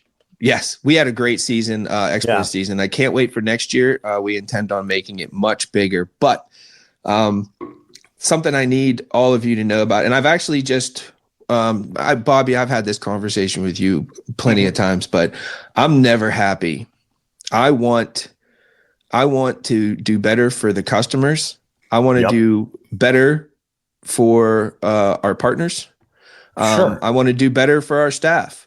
I want Dark Horse Tackle to be better every single day. And let me tell you something, we got some hot shit going on. We are not stopping in 2025. That's awesome. That's good to hear. That's awesome. I love that shit. I think one of the things I'm really excited about is you guys are launching a little bit of almost like a nationwide fishing report. Really? Yes, absolutely. That's pretty freaking cool. Like you've got. How has that been? I know in the box there was sort of a call to action for folks if they were interested to reach out. Has anybody jumped on that? We've got a few people. And nice. Listen, like anything else, believe it or not, participation is tough to come by. But listen, legitimately, we want people to get a hold of us, Zach at darkhorsetackle.com or Josh at darkhorsetackle.com. My name is spelled down here in the corner, Zech. But get a hold of us. Let us know you want to be involved. You can show up on the live and do it live with us. You're welcome to do that if you have the time. But all we actually need is a video. A short video. Drop them in the live. I mean, like very tops 2 minutes. Tops 2 minutes. Probably around a minute and a half is perfect. Tell us what fishing is like out in your neck of the woods at that moment.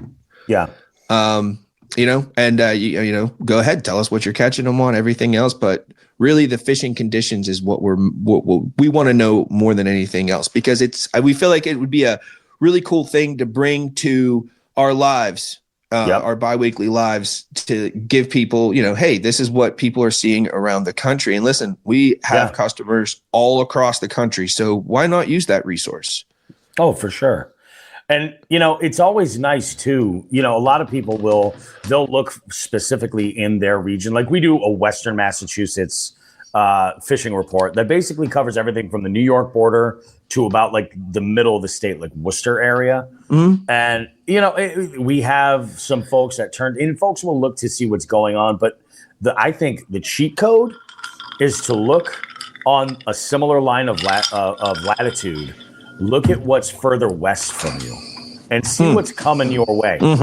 Because if you see that these folks in like Ohio or Minnesota are experiencing like this pressure drop, you might end up experiencing that in the next handful of days. Oh, listen, ever since I became a part of Dark Horse Tackle and Josh became a friend of mine, I have had tits weather reports on what's coming my way. Yeah. Ever since. Because whatever Josh is getting, I'm about to get. Oh yeah. And I've got, you know, we're about 3 hours as the crow flies. We're about 3 hours apart. And so like Josh would be like, oh man, we're getting this cold front coming through. And I know I've only got a couple hours before things are about to change. Oh yeah. Yeah. That's all it's it pretty takes. cool. You know, it's pretty cool. Nice. You get a little heads up. You're like, okay, so we'll wrap this up. There's a storm front coming through. You know, that's freaking bananas. So we over at Jigs and Bigs are starting a little bit of a segment trying to engage with more listeners, and we're looking for a name, Zech. I noticed you haven't come in with any suggestions. We've had some that are a little bit crazy. It's for the mailbox, huh? This is for the mailbox. Yeah, we've already had a question come in. Regarding, actually, you know, now that I think about it, I think that question is regarding weather. No, it doesn't. It's got to do with colors and being adaptive. But yeah, we're so the plan is, I'm going to say, I think probably the day that this episode drops is when we're going to be cutting the acceptance period of all the name suggestions, and then Joe and myself are going to go through and go like love it, hate it, whatever, and take out the ones that we can't stand, and then put up a survey, and it's going to go across the board on all of our socials, and people can vote. I've heard quite a few of them. Yeah, and, some of them are hilarious. Some of them are hot garbage. Like I mean, listen, you can't go wrong with the beef box. I've heard that one, dude. It's right. It makes Joe gag, but I think Joe just needs to like. So why not step back a little bit from the gagging? Yeah, just call it the cooler. Oh, I'm putting that on the list. The cooler. There's my submission. Oh my god. Oh, that's great. And the cooler could be full of whatever you want to have it full of. That's right. I like that. Hey, sometimes it's Diet Cokes. Other times it's Modelo, what is it? Picante Cheladas. Sometimes it's unnameable and unrecognizable substances that have been in there since the last time you went out and used your cooler and forgot to clean it out. I was going to say, sometimes it's the old bait. Yeah. Sometimes it's the roast beef sandwich that's been in there for 7 months. Yeah. It's like, just leave it open. It'll leave all on its own. It'll be fine. Fantastic, man. No, Fantastic. I like that a lot. I like that. And I think that the fishing report idea is absolutely fantastic. And having it be in that live format is great, because then even afterwards, like, it'll be available on YouTube. So people could check it out like that morning or whatever it is. And so real quick, for anybody listening, just once again, email myself or Josh at Zach, Zech, or Josh, Josh, at darkhorsetackle.com. Email us. We want to know. We want to know a little bit. We want to know what state you're from, a little bit about yourself, and a little bit about your fishing life. That's all we need to know. I love that. Are you guys going to do like auditions, like have people do a mock-up fishing report and send you a video, so you don't end up with like some like stuttering chud going like we're definitely going to make sure that it's not complete hot garbage coming in. But do you know what though? As a whole, if you step back and look at the big pictures, I'm telling you what, and I've talked to a lot of them in emails and stuff like that and DMs. Dark Horse Tackle patrons are some of the best folks I've ever met and talked to in my entire life. So I'm not super worried about it. I'm not super worried about it. But nice. But yeah, man, I'm excited for that.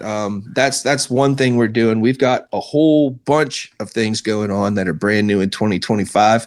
Two things we're super excited about right now is we have become a dealer for Yak Gadget. Oh, that's right. That's awesome, man. Yes, you can now go on to darkhorsetackle.com, and either you'll see a picture of some Yak Gadget stuff I've put on my Sholey to trick it out a little bit. You can click on that and it'll take you where you need to go, or you can go to the menu and you'll see Yak Gadget on there. And you can get some stuff to trick out your kayak. And Nice. this is not super difficult stuff, guys. Like a lot of this stuff is just stuff that you just hook onto your tracks and away you go. All of a sudden you've got rod stagers. All of a sudden now your rods are horizontal on the sides of your boat rather than sticking up and getting broke off. Like really neat, simple hacks for your kayak. And me personally, I finally think I've decided that I have to get a motor, just for the sheer fact that I want to be able to go fish rivers by myself. Yeah. But I'm a guy that likes very, very, very, very simple stuff. Sure. I want my kayak to be as throw and go as it possibly can. And most of this stuff from Yak Gadget doesn't take you past that. That's you can good. still have a throw and go kayak. Like I have 1, 2, 3, 4, 5, 6. I've got 6 different things right now. Yep. That I put on my kayak and take off my kayak whenever I'm putting it in and out of the water. Yep. It still takes me less than 5 minutes, dude. That's nice. You know, yeah, that still keeps it relatively simple, you know? Correct. And I mean, you're not trailering, right? You're yeah. Just on the back of the old pickup truck, baby. Yep. Yeah, exactly. Yep. That makes things nice and easy in a lot of ways. There's, but there's trade-offs with everything.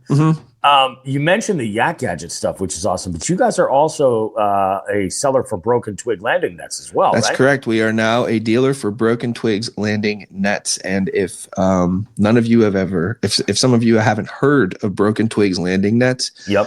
In my humble opinion, the best net you can put in your boat, and multitude of reasons. So the really neat thing about Broken Twigs landing nets is that it's an upcycled product. This guy goes to all the college and professional hockey leagues and gathers up their broken sticks or broken twigs, gathers up all their broken hockey sticks, and he makes nets out of them.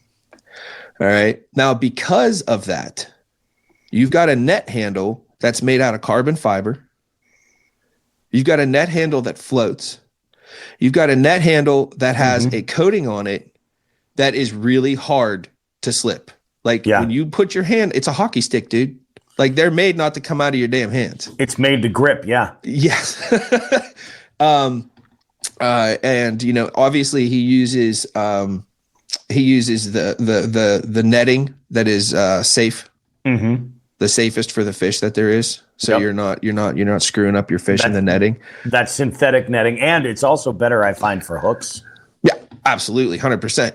Yeah, it's a lot. It's you're not gonna get a hook into the middle of a knot in a rope. Oh yeah, which you're not getting back.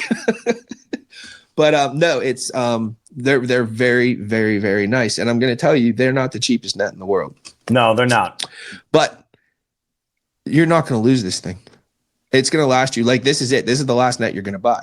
And they've got multiple different sizes for multiple different applications. I'm looking longer at handles, right shorter handles, all that kind of gaffs. stuff.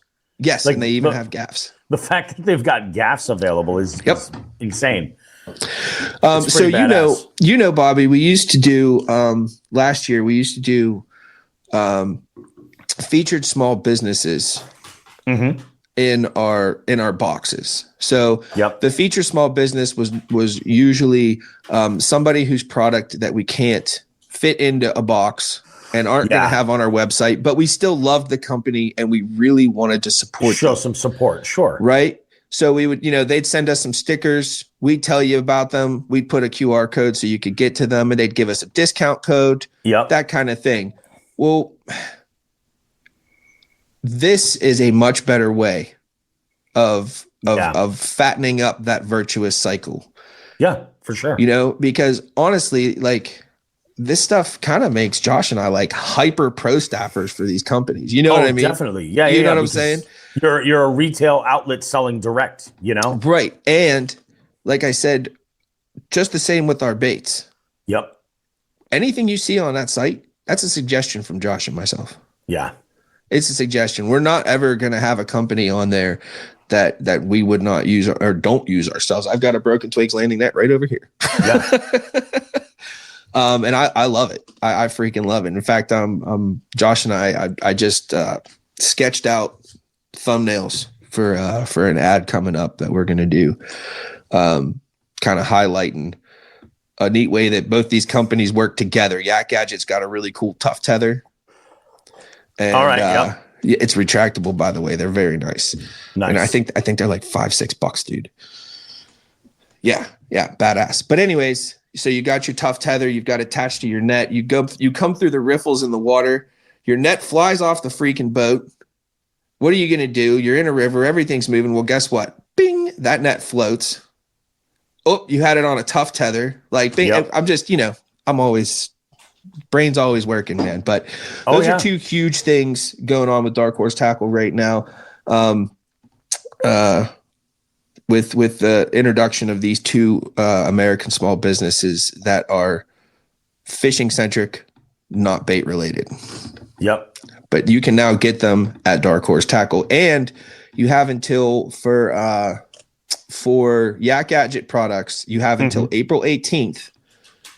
And anything you get is automatically 10% off. Oh, no kidding. That's a good deal. Yeah. You'll see it. You don't need a code or anything. You'll just see it when you go to checkout. It'll be 10% off. That's pretty badass. And I would say, like, a lot of people look at kayak accessories and they're like, oh, well, I don't kayak fish that much or anything. Look at the accessories, because there is a lot of lines that blur. Like, and I think the one point I try to make all the time was like last year for in exchange for doing the fishy trivia over at the Susquehanna, Drew was gracious enough to hit me up with a gift card for Yak Attack. And I was like, my kayak is rigged. Like, there's very little that I could want to put on that boat for other accessories, but you always find some stuff. I happen to have a very large aluminum vessel that is in need of some accessorizings. And I'm like, I wonder. And I found on there like the rod mounts that would fit with what they call the Sport Track system on my Lund. And with that, I was able to, now what's nice is I can take rod holders that are on my boat and move them right over to my kayak. You know what Absolutely. I mean? Stuff like that. So if you're, what I'm saying is, like, if you're somebody who is primarily a bank angler or a boat angler, don't think that kayak accessories won't fit your style of fishing, because you will find a way to utilize them. Something like that tough tether is a great example for a bank angler. Great example. You know, anybody out there, any manufacturers out there listening, you find a way to, you find some kind of thing that can clip to a backpack or something like that will take a T-track mount. And you just got a whole bunch of new customers. Just saying. Brand new. Yep. Absolutely right. You know, it's like this stuff can do double duty, and that's badass. Hell yeah, man. That's awesome, man. So what else we got going on for 25? Something I'm ashamed that we hadn't done it sooner. We have, so a lot of times, you know, like people will, you guys, you and Joe will talk about what you got in your box this month, you know? Oh yeah. And obviously we've got pro staff members that have talked about it. There's other YouTubers that will talk about it, our stuff from time to time. And in this day and age in 2025, you know, people have some commitment issues, Bobby. Oh yeah. Committing to stuff financially is tough. Oh, that's even worse. Tough. Yes.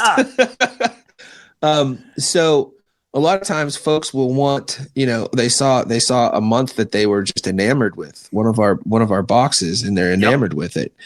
Well, the only option you had up until this year was to either buy a single box or get a subscription, and whatever single box, when you ordered the single box, you got the next one coming. That was it.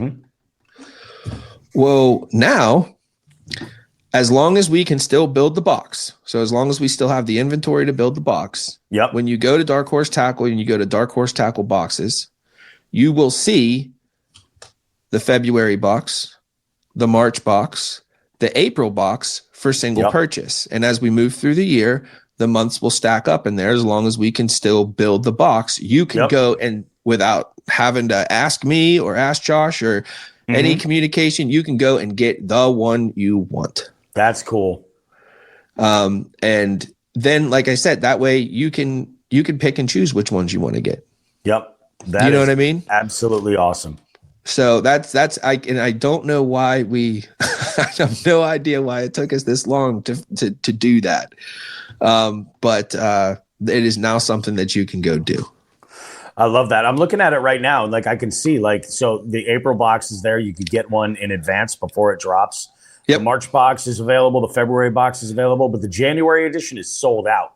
That's correct. That is pretty cool, because now you're like, okay, so I can go or maybe you got that box as part of a subscription, but you're like, I used everything in here. I just want to get the whole thing again. Buy it straight up. Yeah, and if you do that, listen, if you do that, you're not you don't get to pick and choose sizes and colors. Sure. When you get a box. But it's definitely cheaper to get a box than it is to go buy each one of those baits singularly on even on our website. Like you're still going to pay more to buy baits singularly than you are to get them in a box, because box has always got a little bit of value packed in. Into it. So definitely. I love that.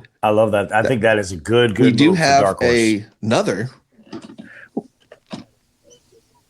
Another what? Yeah, dude. We've got another thing coming up here that I'm very excited about. And it should be pre-order is going to drop within the next 5 days. Pre-order is going to drop within the next 5 days. There will only be 150 of them available. Oh, wow. It's going to be $79.99. Okay.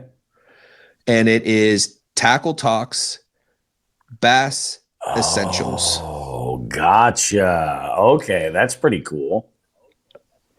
Yeah, that's it really is going to have.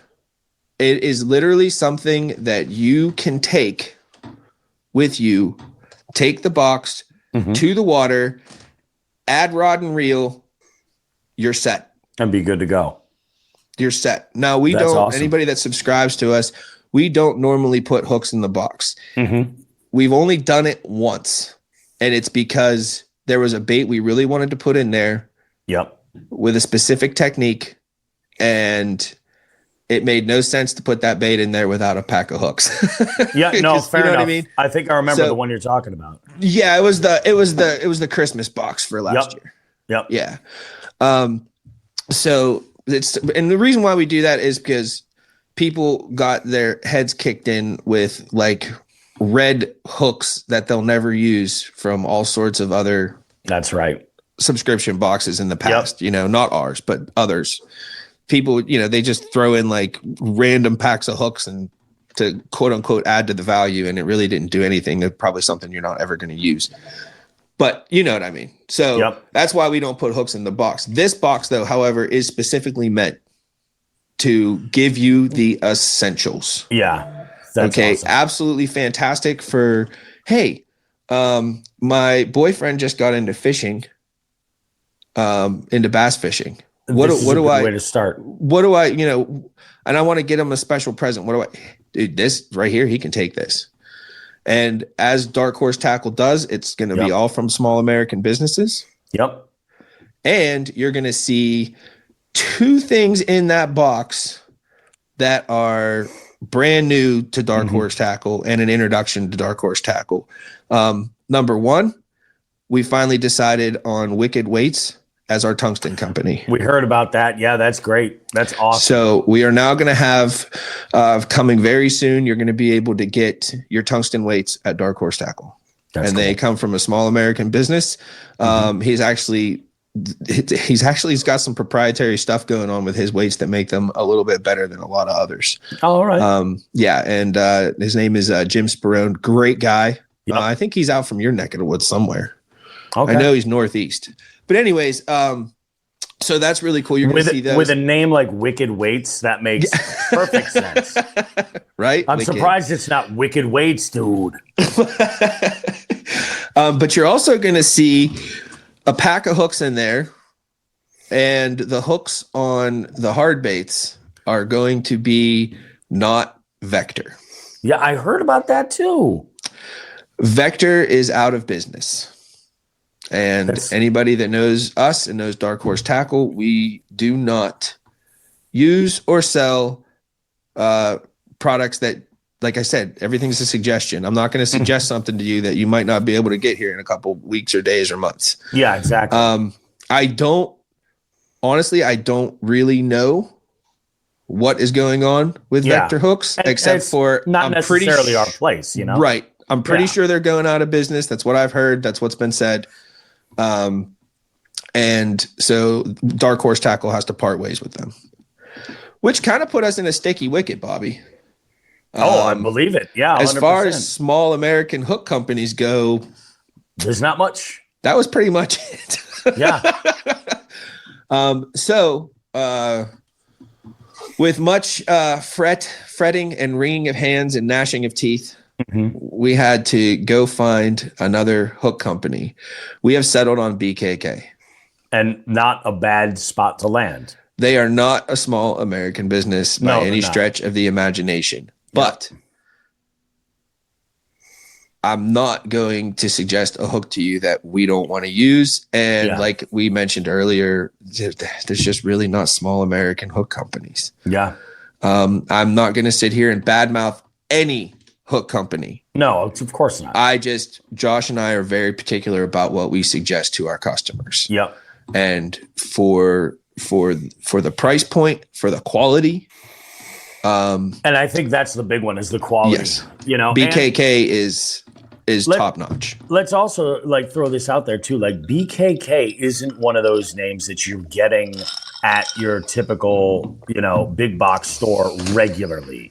Not regularly, no. It's a little bit. I would say they might get there. maybe soon, but as for right now, it's a little bit more of like a specialty brand that you have to look for ordering online or something like that. So interesting fact about BKK. BKK has been around for hundreds of years. Yeah, they've made other shit, didn't they? They have been making hooks for other companies for a very long time. Oh, yeah. Okay.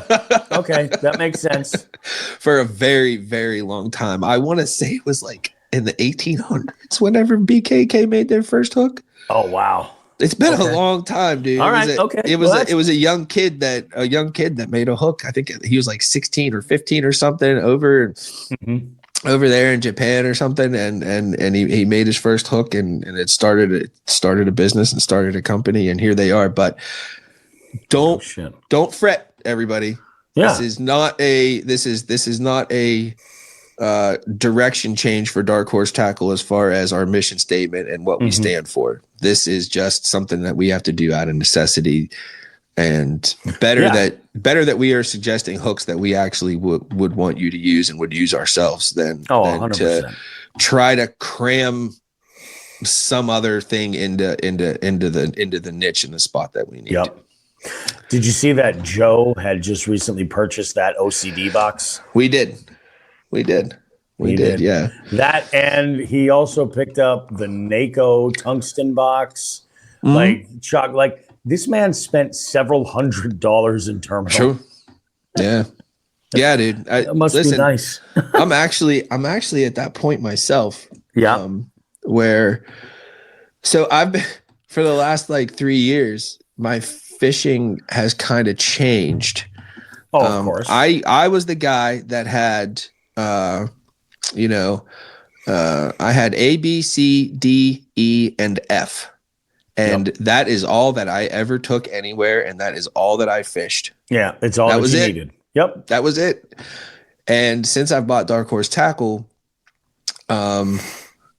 I'm fishing with something different. Yeah, you got a little Almost every time sometimes I Y go in out. there too. Yeah, right. You know what I mean? Yeah. So like, I haven't really been paying attention to the old tackle boxes too much and what's in them. And I went the other day to get some stuff I needed. I'm like, where is everything? It's amazing, man. So I'm to the point now where I think I got to re-up on some staples, some weights and stuff like that. But Yep. Well, good news is we got a weight company now. Yeah. That's well, and there's one other thing too, and I don't know that it's ever been talked about like publicly, but there's been an acquisition, right? Yep, there has. Which is kind of cool, and it's still in transition. It is happening. It's still in transition. It is happening. But yes, I'm a bit of a fanboy. Joe is a bit of a fanboy. Right. Know?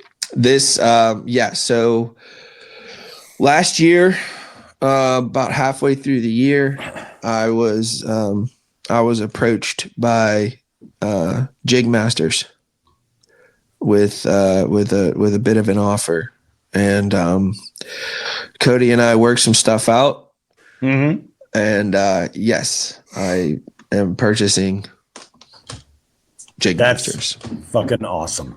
Yeah, I'm super excited. For anybody that's listening, I literally have been driving 3.5 hours out to Bowling Green, where the Jig Masters shop currently is, and I have been spending 3 to 4 days at a clip with a cot sleeping in the shop. You're hardcore, I'm not kidding. man. I know we talked about this at the Columbus Expo, man. And I am doing that because I am basically doing an apprenticeship program. And I am learning how Cody makes everything. Because there's nothing wrong with Jig Masters. No. Jig Masters doesn't need to change. Nope. Jig Masters just needs to be. I mean, there are some things I'd like to change as far as the efficiency at which things are made, and I will do that. But as far as the quality, as far as the design, none of that is going to change.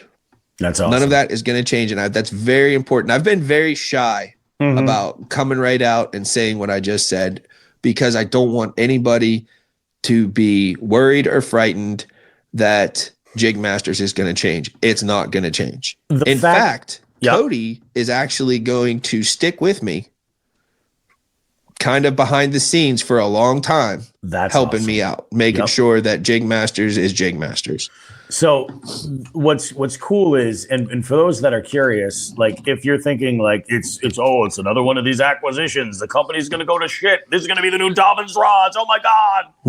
No. What the fact that this is taking the amount of time it is to take to happen, and the fact that you're sleeping half of a week on a cot on a regular basis, it says that it speaks volumes to the fact that you're trying to keep consistency and make this a transition that will be like unnoticed to the current Jig Masters customer.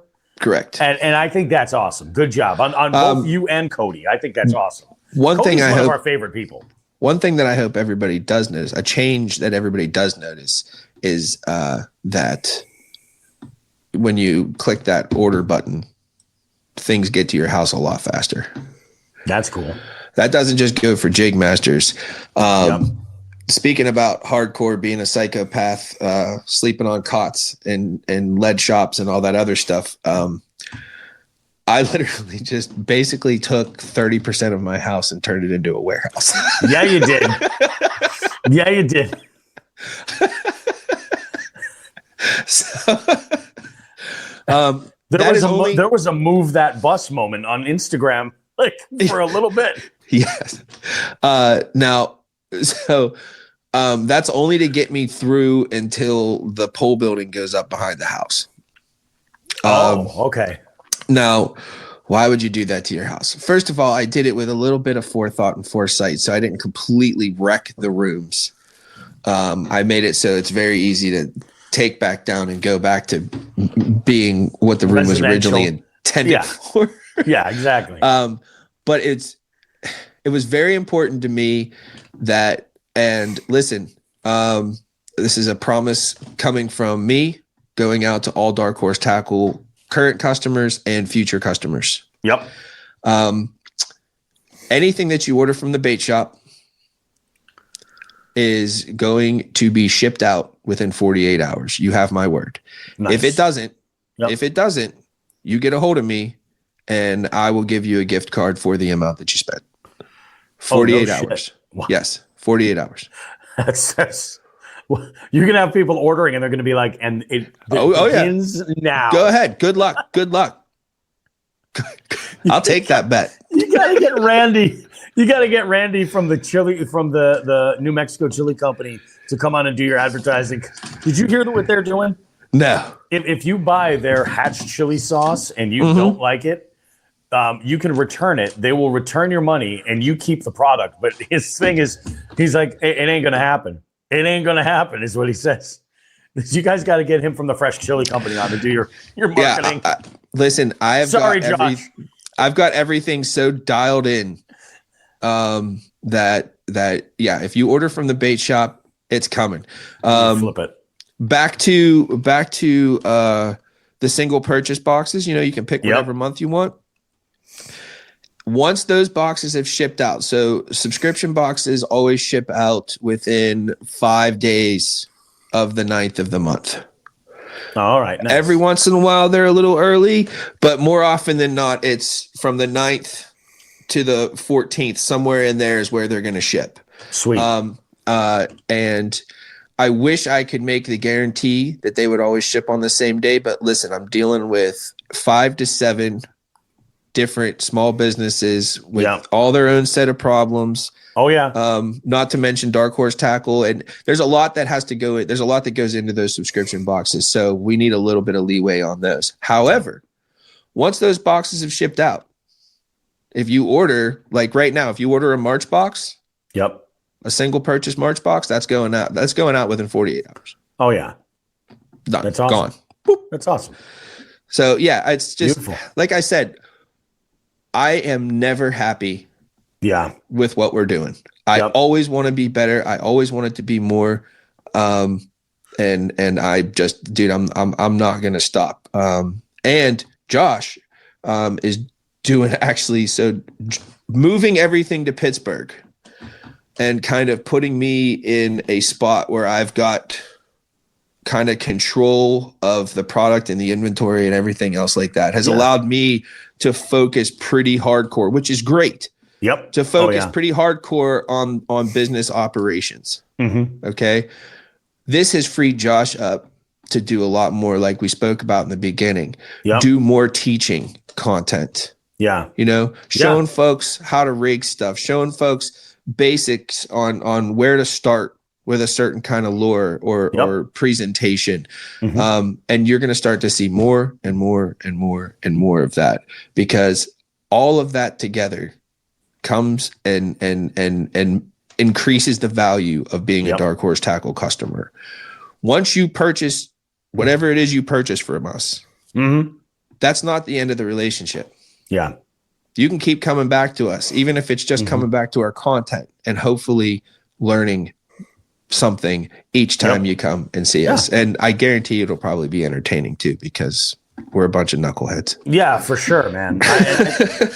I think that you need that element in there to keep people engaged with what you're doing. But Zech, this is absolutely awesome, man. I'm really excited for 2025 for Dark Horse Tackle. I think that when we see the next expo season, I think that it's going to be an even more well-oiled machine. That progression is just going to keep on happening. So awesome job, dude. We have this week's show is just an absolute monster. I got John from YAKAHOLICS on. Oh, fantastic. Yeah, it's good. It's really, really good. In fact, he drops a little nugget in this interview segment about more of like a destination fishing experience, for kayak anglers.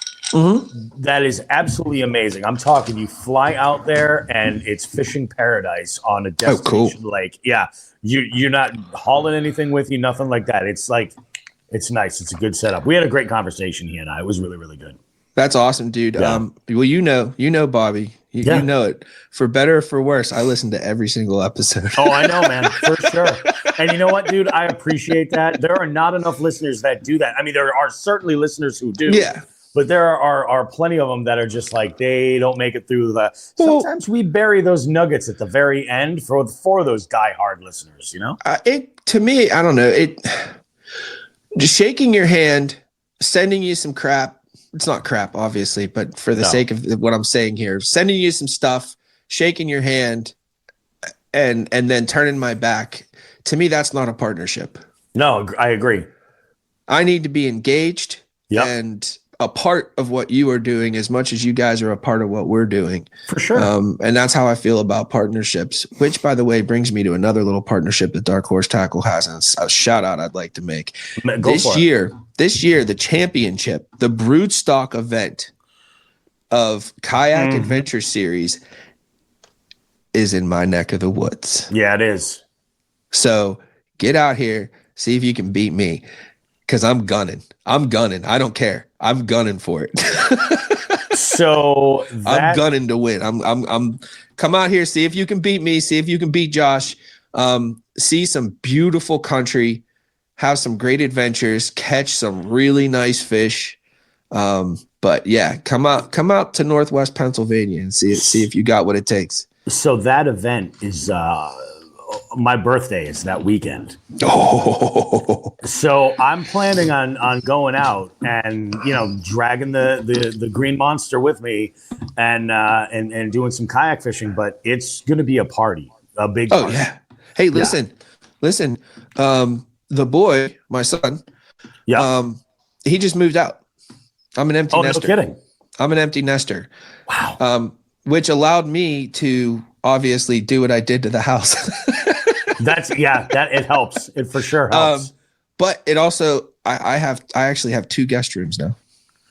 Oh, that's perfect, man. Yep. All right. Cool. So you got unless you want to stay somewhere else, I'm just letting you know you at least got a place that you can come to, which isn't far.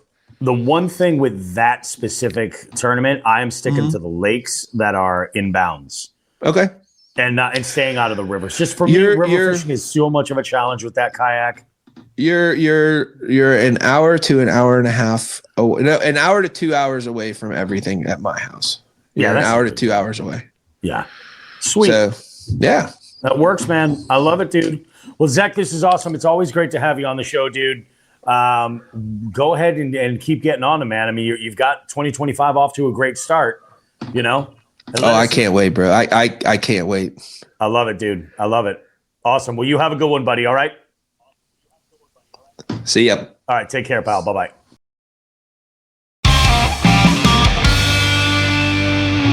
All right, guys. Bobby Roast Beef here back. Hey, guess what? We have a guest in the beef seat this week, and it's been a hot minute since we have. I know, as spring kind of comes along, a lot of the guests who would normally sit in and talk with us, they have their plates full. A lot of folks are looking to get out on the water. If they're up north like we are, they're definitely chomping at the bit for a few months while everything is iced up. But this week, we have Jon Mahoney with us. Now, Jon kind of came through us through the magical internet workings with our connection, Dave Urkey, the one and only Wolf of Walmart from the Whole Angler podcast.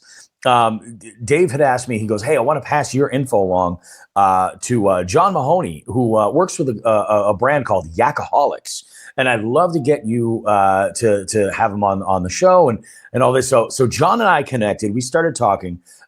Jon has his own brand, YAKAHOLICS, which is like an apparel lifestyle brand, looking at the website from what I can gather. But they're also very like community oriented too. Like their webpage has a derby finder on it, which I think is just absolutely amazing. So if you're getting into this kayak fishing community, YAKAHOLICS is a great spot for you to begin and get it, especially if you're in the Northern California region.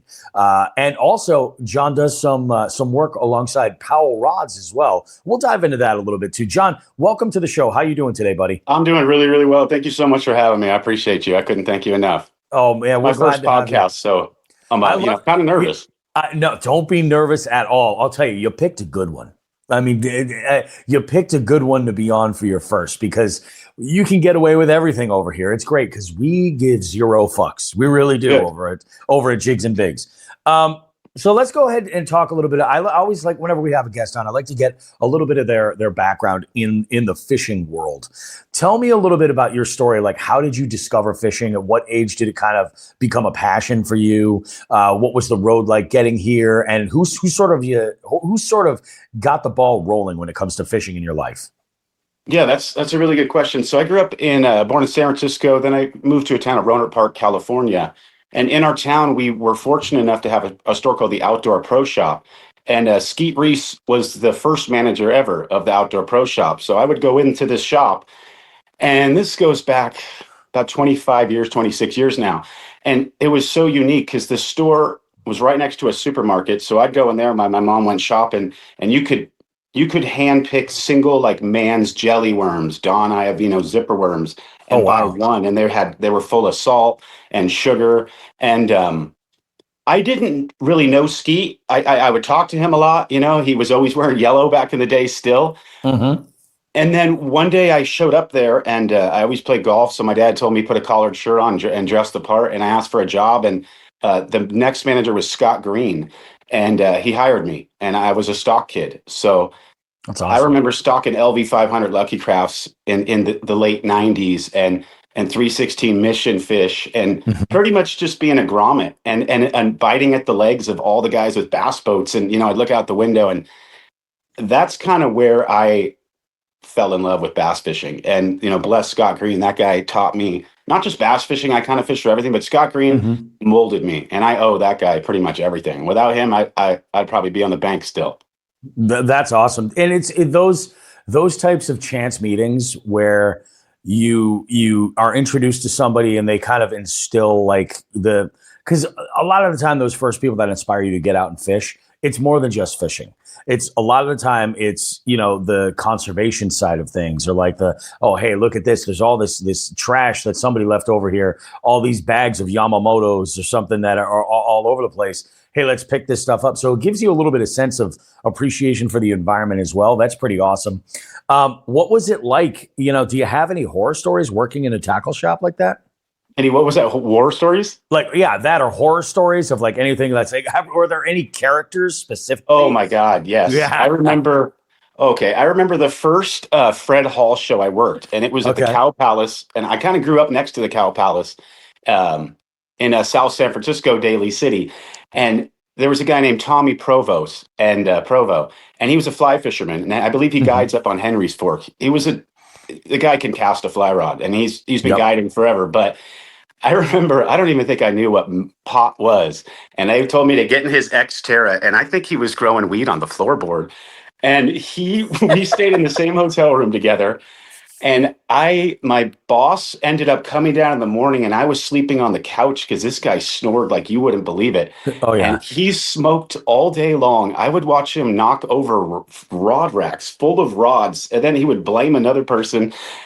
That guy was the funniest guy I probably ever met. I would go golfing with him. I remember at the counter, he would, every time people called for a fishing report, whatever we weren't selling, he'd tell them that was the hot item. I remember like a Berkeley blade dancer in January for bass on the surface, or if you were going to buy something and we have an item that we couldn't get rid of, he would just like add it into your cart and scan it. And I mean, that guy, if he could sell anything. And I would love to go fishing with him one day. I've never got to fish with him. I'd love to go fly fish with him one day. But he was probably my most memorable. But honestly, everyone at a fishing store is a unique character. I'm gonna say that. I always think that's very interesting because my co-host here at Jigs and Bigs, Joe, owned a tackle shop for a hot minute. And so, you know, I mean, he's got stories, and our world over here is pretty small. Everybody kind of knows somebody. So he's got to be kind of careful, I'm sure, with like, you know, what exactly he's sharing. But I think there's a character like that everywhere who's just bound to the fish whistle nonstop. I might be guilty of that myself, though. Nice. I've never knocked over an entire rack of rods or anything like that. So that's okay. Let's talk as far as, you know, like let's talk Yakaholics. Where did the inspiration come from to put this together? So yeah, I've had quite a few bass boats. I come from like the boat world, and and then I broke my back at an old job, and so bass boats, that pounding of the just and out here, we got big water, we got the Clear Lake, the Delta, Berry, it's all big, and my back, I can't do it. I can't stand on that front deck and run a trolling motor. So I'm able to fish off a Hobie and lean into I use a stand-up rail. So it's pretty unique. Not many people do. And I'm going to say I had a PA since probably '09, and I bought a Kayak City. And Kayak City takes care of me, and shout out to all the boys there. I love them. Yeah. And I've been fishing out of a kayak forever, but tournaments last year was my first year. And I'm going to be honest, and I've never had more just the camaraderie. Like everyone is so awesome, whether you don't have an idea, because you need so many things in the kayak world. You need an identifier, you need a catch board. So I like to carry extras, and I've noticed everyone else does too. And I've never seen people take care of one another. And, the battery chargers become an issue, and spare batteries and multi-tournaments. So I've just seen the kayakers take care of one another. And I want to make a brand where I can just give back to the community and, build something that all the kayakers like, all the fishermen like, and, not just apparel. I want to make some unique things, but I also want to give back and listen to kayakers and take some advice from them.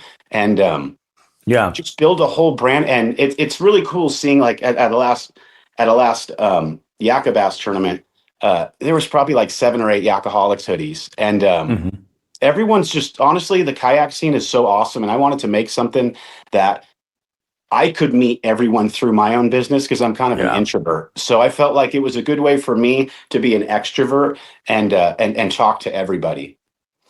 No, that makes a lot of sense. And, the thing is, especially with kayak fishing, like even in I would say since this podcast has been around in the last 5 years, there's been so much growth in the kayak fishing industry.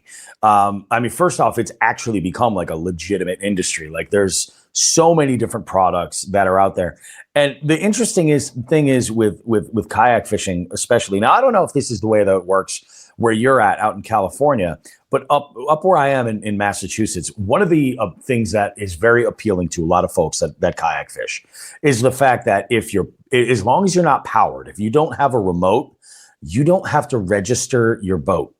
So for all intents and purposes, if you've got a kayak that is a pedal kayak or you're paddling and you've got a pickup truck and you can just pop the thing right in the back, you're like off grid, as far as the government's concerned.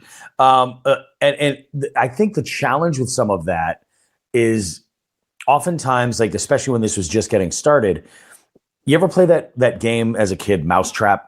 Where you would build, that's kind of how the kayak rigging was early on.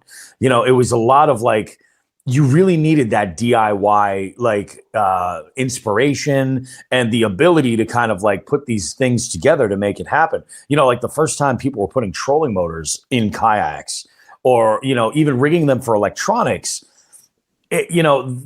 it was much, much more of an undertaking. And now you have manufacturers that are actually putting this stuff together that's out there. But to speak to that community point that you made, like, when I was first introduced to kayak fishing, you're 100% right. Kayak anglers are a different sort of breed.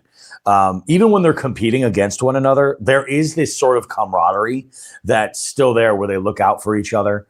There are some that don't necessarily, that's going to come with anything. Oh yeah, that's true. Especially as the sport grows and continues to get more and more popular. But you'll find, like, if you've got somebody who's got, like, I've seen this happen, I don't know, a million times. We hear about it all the time where, somebody was loading up their kayak and rigging, and, they had a problem with like their wheels, something like that. Like I've had it happen before, like my Boondocks landing gear. I had a problem where like I lost a pin and one of the wheels fell off or something. And there's somebody that's going to help you like move carry that kayak down to the water, or help you load up at the end of the tournament. Like it just seems like it's such a good, and that's not to throw any shade to like the big boat world or anything like that. But I totally get what you're saying about like the camaraderie and everything. What is your background with fishing as far as tournaments? Are you like super competitive? Do you kind of just take it with a grain of salt, or do you avoid them like the plague? I used to like the bass boat tournaments. I fished a lot of those, but I like fished a lot of Clear Lake tournaments. I started fishing the kayak tournaments last year, and I love them. Am I super competitive? I definitely want to win, but to be completely honest with you, I am blessed to be able to fish with my back. The way my back sits, like it sounds that way. Yeah, and I like the process. Like I love the tournaments I'm a tackle whore, and I currently run a tackle shop, and I look at tackle shops like they're my customers and I'm their customers. I'll go to a tackle store anywhere and I buy stuff. I get so sidetracked. I'm sorry, but it's all good. So the tournaments, I think I fished maybe 7 this year so far. And it's awesome. I want to fish them all. And I really don't care if I win. Like, I just love going. I love the process. I love launching the kayak, figuring out where to fish, the pre-fishing. If it doesn't work, it works. If it works. And then I like talking to the boys after. Yeah. It's become really, really awesome. And there's a dude out here. I'm going to... that dude's killing it out here. I mean, I've seen that guy just win so many tournaments, and it's pretty cool to see a guy win so many tournaments back to back to back. And I just want to shout that out because there's some hammers out here, and that dude's been killing it. You cut out for a second there. What was his name? Joey Silva. Yeah, he lives kind of close to me, and he's been he's won so many tournaments in the last 2 years since I've started. I've got to meet him, and yeah, that dude. Shout out to him. Like, I like seeing him win. I'll be real with you. I like seeing this guy's winning streak, and I could care less to win. Keep watching a dude ride that wave. Let him keep riding it, and it's pretty cool to see. It's funny, man, because it's like I enter tournaments for an entirely different reason. Like, I like the group dynamic. Although I say I enter tournaments, I don't do a whole lot of like in-person tournaments. Most of the stuff that I do is online. So like it's the jigs and big stuff that we run. Like, we do a tournament that's a real unique one. That's a monthly online tournament. It's a multi-species scavenger hunt. And I listened to this. It's such a good time. We have such a good time with it. There are some folks that are like, they're so species focused that they have a little bit of difficulty, I think, getting out of that box that they put themselves in. But the ones that do, this tournament is just like, we look forward to it. We really do. And we run it from April to October. It's a blast. But, now this year we're doing more for bass tournaments where to kind of keep things a little bit more, I guess, like open or available for people from anywhere in the country. We do a slot limit tournament, which is a slot that's 12 to 17 inches. So like, if you're fishing Clear Lake or something and you catch like a 23, it doesn't count, which is amazing to think that fish doesn't qualify for this tournament. But, you still caught it. You still get you still take the pictures and mark it in your record and everything else. Like, it still counts for you. Just for the tournament here, it's all about catching those fish in the slot. And it's all about catching as many as you can. So, lake selection comes into play. And it's really funny because even though these are online tournaments, like last October when we did the last one, the amount of people just conversating about the tournament via DM or text message or email or something, reaching out and like having a conversation, it was unbelievable. Like, I'll be like, I was on the water and my phone is blowing up, and people, for a bunch of different reasons. And as the tournament director, some of those were tournament director things. But a good chunk of the messages, at least early on, were like, this is awesome. We're going to have a blast today. And it's just so good. It's unbelievable. And, I think that, tournaments are, for some folks, it's a game. For some folks, it's like, it's replacing that high school football career that they had. You know what I mean? And that's what, and if that's what you need, then go for it. That's what it's there for. But we just have a great time doing it, man. Other than bass fishing, is there any other type of species you enjoy chasing? Oh yeah. So I'm a winter steelhead guy. So we're in California here. Oh yeah. We're absolutely blessed with fishing. We're not so blessed with the Department of Fish and Wildlife that likes to close most of it. Yeah. And I don't want to shout them out, but so Yeah, so it's winter steelhead. There was a guy at the fish. Here's another guy at the fishing shop. So there was a guy at the fishing shop, the fly guy, the steelhead guy, the halibut guys. Yep. You know, they'd all yank me places. And so the steelhead guy, Chris Brown, I don't know of a job he's ever had, but a fishing shop and making his own lures. And that guy can catch a steelhead out of a toilet. And he wears no waders in the middle, and he's rowing a drift boat down the eel, and it could be 29 degrees, ice on your guides. And so I chase steelhead in the winter. I love brown trout. Our West Coast brown trout are pretty hard to catch. They're elusive for the most part. I got blessed this year in the TOC pre-fishing for the Yakka bass. I caught a 10, just a little over 10-pound brown, my second one. I scoped him. It was first day I had the scope, and I seen two fish way up this river channel, and I dropped a tube, these red rum tubes my buddy makes, Peter, and it circled on him, and I seen him come up, and it went below him, and he reacted to it, and I just twitched it, and it set the hook into him, and he was just like a 29-inch gorgeous brown. So awesome. Browns are a big thing for me. That's usually ice out, and what we like to target here is lakes with no Mackinac. So like Tahoe, it's about 20 minutes west of me. There's Mackinac on there. They kind of are the top dogs. So I like to find the lakes with no Mackinac, like Tui Chub lakes, or whether they're Japanese pond smelt. That's the forage. So that's ice out or fall. I like striper fishing. We have the Napa River right next to our house. We don't have the stripers like you guys do on that side, but we're fishing in like these saltwater. So where they used to harvest salt, you know, they make these big flats, and there's an entrance, maybe 2 or 3, and you're fishing 3-4 feet of water, and we catch them on glide baits. It's a G-Rat Sneaky Pete out west. It's you can cast that thing and reel it as fast as you can, and it doesn't roll. Like, it doesn't roll out, and it's a current bait. And God, I'll catch 12, 13 fish out the package with that. We catch them up. You know, you could catch a striper. My biggest is like 33 pounds. My biggest beach one's like 26, but they get them big in this state. So stripers is another thing. Halibut is happening once the warm water. We got the San Francisco Bay will kick off, and then I like to fish some more private stuff, or not private, some more some more secret stuff, because there is still some secret stuff out here, and we have some bays and some stuff like that.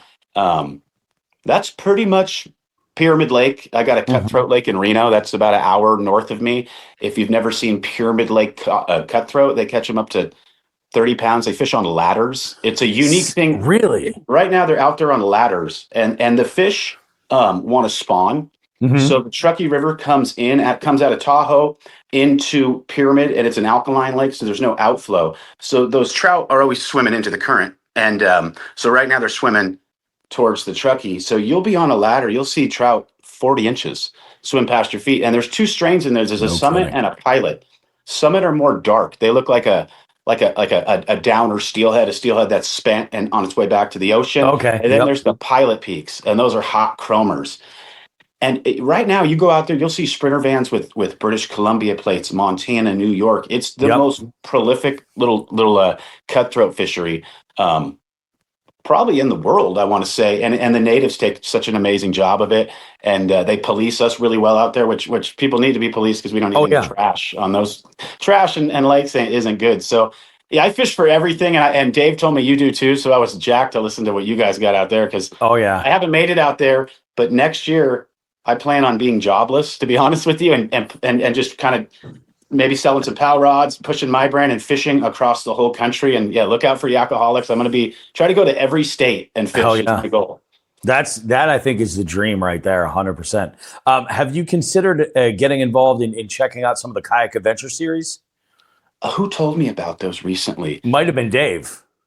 It was Dave. And yes, Dave told me about those, and that's something I really want to get into. I kind of want to get into fishing. I want to show up to a tournament and with my plates that don't match your state, and shake hands of everybody, and literally just see how you guys do it away from California. I'm ready to check out new things. I think you would absolutely love this. Number one, the community and the fellowship aspect of the Kayak Adventure series is unmatched. It's unbelievable. But the nice thing is, these are large scale tournaments. It's there. I don't really know that there's a whole lot that gets too close out west, but if you're traveling, and like you're saying, like next year, you're looking to just go across country, hitting up or following the Kayak Adventure series trail is a perfect for what you're looking to do. And it's an absolute blast. Drew puts together an amazing tournament, every little detail is well thought out. There's opportunities to network with folks and meet all kinds of different anglers from different parts of the country. And it's a blast. I can't say enough good things about it. I'm planning on entering in a couple of them this year. And I mean, that's the thing. Like, I just bought my first boat last June. And don't get me wrong, I'm loving it. It's not a bass boat. I bought a Lund, a Deep V. Lunds are great boats. Oh man, I love it. I started drinking the Lund Kool-Aid early. I started doing my research, looking around, and I bought a 1650 Angler. So it's got a wider beam than like their smallest platform, because I wanted something versatile, something I could bring to like the smallest bodies of water, run super shallow, shallow for a Deep V. And, I was like, I'm not competitive where I'm doing like in person. I don't need to do mock Jesus to get to the other end of the lake over here. Like I get that. Yeah. I'll load it up and go to another launch. I'm okay with that, and, I'm absolutely loving it, but I still love kayak fishing. It's just a whole other beast. And what I've noticed is with kayak fishing, like really the big thing is when I'm fishing and it's just by myself and I don't want to have to worry about getting the folks that I'm with on fish or anything. If I'm looking to just, test out different baits, I'll go in the kayak and just strip it all down, Don't get me wrong. Slow down. Yeah, exactly. Like I like my boats. My kayak's not great for current necessarily. I've got a barge. I've got a Titan 13.5. Nice. It's a giant, man. But I mean, at the time when it was my sole vessel, I'm like, I don't want to not be prepared. So I want to be able to store everything, and be smart about what I'm taking. Obviously I'm not bringing the kitchen sink, but put it all kind of together. So I love kayak fishing. Let's get into some of the details, like in like California, when like for you, a typical day of fishing, what's going through your mind? Like, and what are you listening to on the way to the water? That's awesome. Let's see. So I got introduced to like East Texas country, like Whiskey Myers, Randy Rogers, Wade Bowen. I used to work. I was a sheriff deputy out here in California, and I worked inside of a jail for about a decade, and that's where I got hurt. And there was a guy who went to Texas A&M, and we worked in like the administrative segregation unit, and so we were always in a. There was 3 separate pods, and we sat in a booth together, and it was awesome. 3 guys, 2 ladies, whoever it was. We were all bullshitting, and he got me into that music, and then I remember the first day I ever went fly fishing. I won some money in Reno. Every time I would win money in Reno, which I don't gamble anymore, and I'm sober from alcohol, thank God. But otherwise, I probably wouldn't be on this podcast. But I hired a guide. That was my thing. If I won money, I hire a guide. So I hired a guide in the Truckee. And I remember that Whiskey Myers, that East Texas night song came on right before, I forgot. This is 13, 14 years ago. Yeah. Right before I went on a trip. So I listened to a lot of like the East Texas country. I still listen to like, God, I'm like Merle Haggard, Waylon Jennings. Oh, like my dad was like I'm from San Francisco, but my dad was kind of like an Okie from San Francisco, which is completely, you tell people that shit, they don't believe you. They're like, dude, you're crazy. No way. But I listen to like pretty much old country and stuff like that. Now I do have a routine. If I can't get bit, I put on like gangster rap. So I put on like, okay, I'm from San Francisco, so I'll put on like some E40, some Mac Dre, some like Oakland rap, some Vallejo rap, and like, yeah, my little white ass will start moving around the kayak, and sometimes that generates a bite. And I don't know, like it's just being on the kayak with the headphones in. That's that's what I listen to on the water for sure. It's so funny, man. There's so many people who give me shit about listening to music while fishing. So many people. Like it used to be when I was, just primarily bank fishing, I would bring like a single earbud. And I started because it's like, I have my own business. So like I could take business calls and stuff from the water. No big deal. And then I would do the same thing like on the kayak. When I got into the boat, I picked up this small little Bluetooth speaker from JBL. It's called the Clip. It's really small, but it sounds great. In fact, I'm going to pair 2 of them so I can have one on each side, keep them at a lower volume. All right.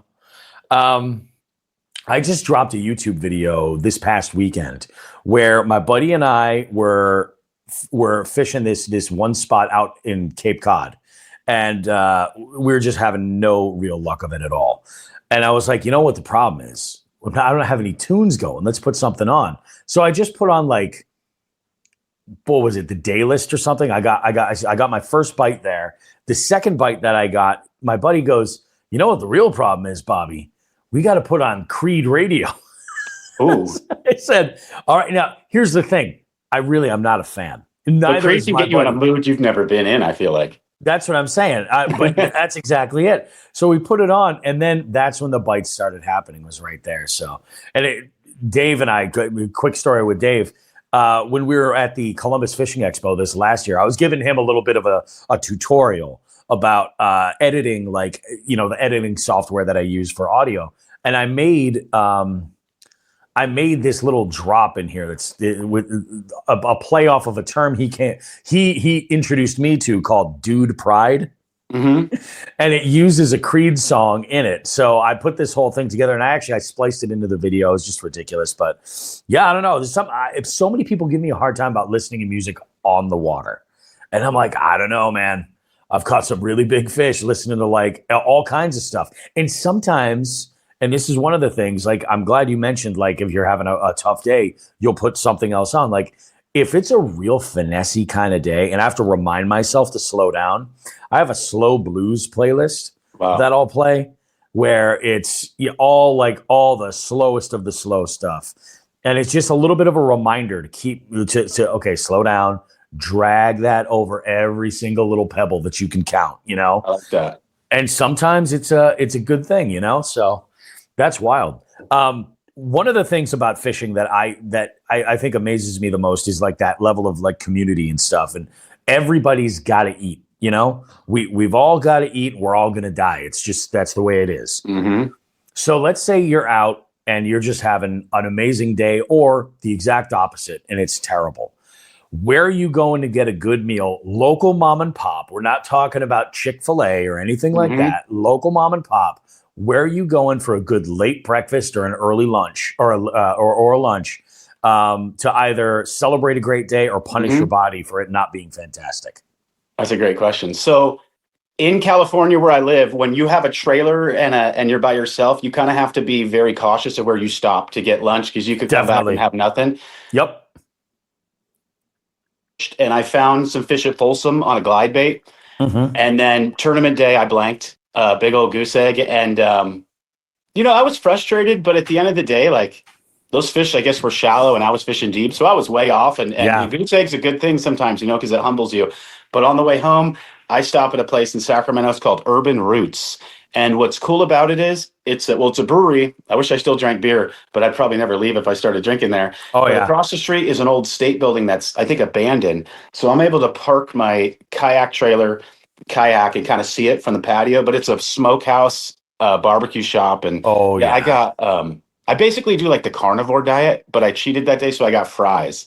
So I got brisket, pulled pork, and then I put fries, a whole thing of fries on excuse my language, on the top of it, barbecue sauce, and it was like stoner's delight. I felt like that was dude. From skunk to that was like, all right, this ain't too bad. And the women over there are usually pretty good to look at. The scenery's good, so for sure, it was cool. It was good. So from skunk to I practiced my casting, so I got pretty good at casting that day. There you go. You know what I mean? You practice your casting. I'm sure you tied a few knots. A lot. You got especially on a day like that. So you need a little bit of sustenance to kind of come back and everything. I do. There is a part of me that wants to rip on. There's this series. I don't know if you're familiar. There's a YouTube channel called Good Mythical Morning, and they've got offshoots of like different stuff. One of the things that they do is Mythical Kitchen, and they have a series called Last Meals. And they bring in all kinds of celebrities, and they're like, all right, so what's your last meal? What's your last day of living going to look like on a culinary level?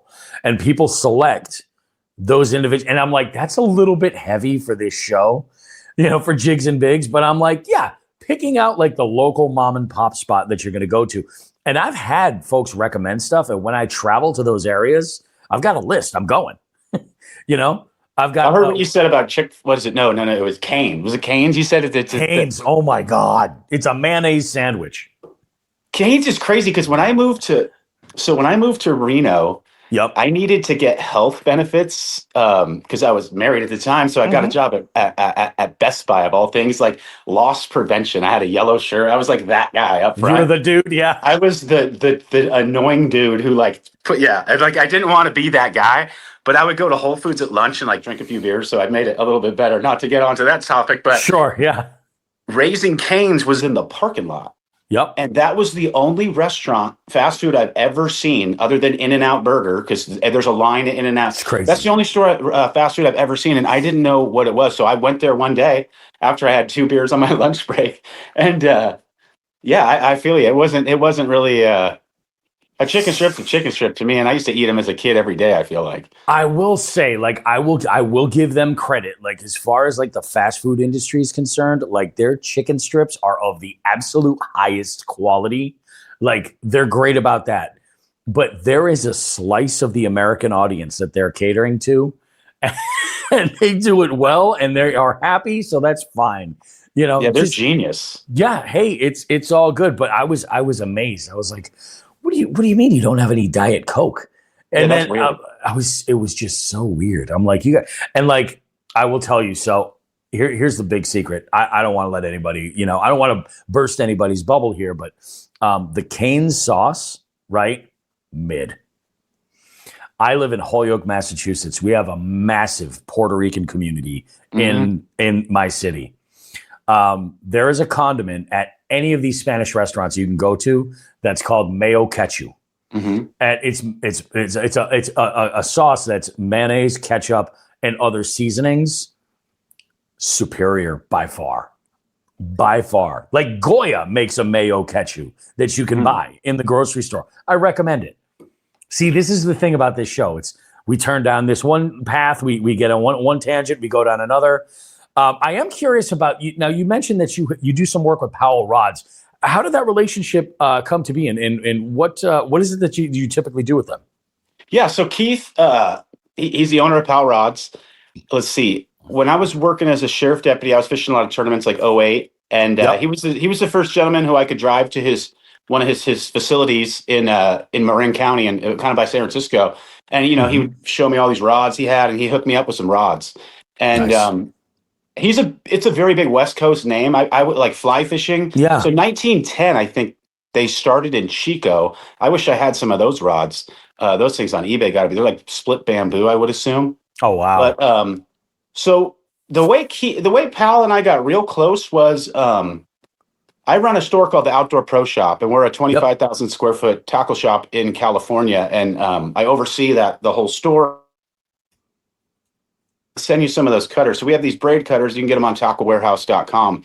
And they say they're the best braid cutters. We use at our store, we have bluefin tuna now, and they're out on our coast. So we'll sell you 130 pound hollow core, and we'll splice 130 fluorocarbon in it with a couple nail knots. But our braid cutters cut the braid the best that I've ever seen. And we also have a website. So I run those stores, but during the pandemic, and California right now, that we have multiple seasons in a row of salmon shut down.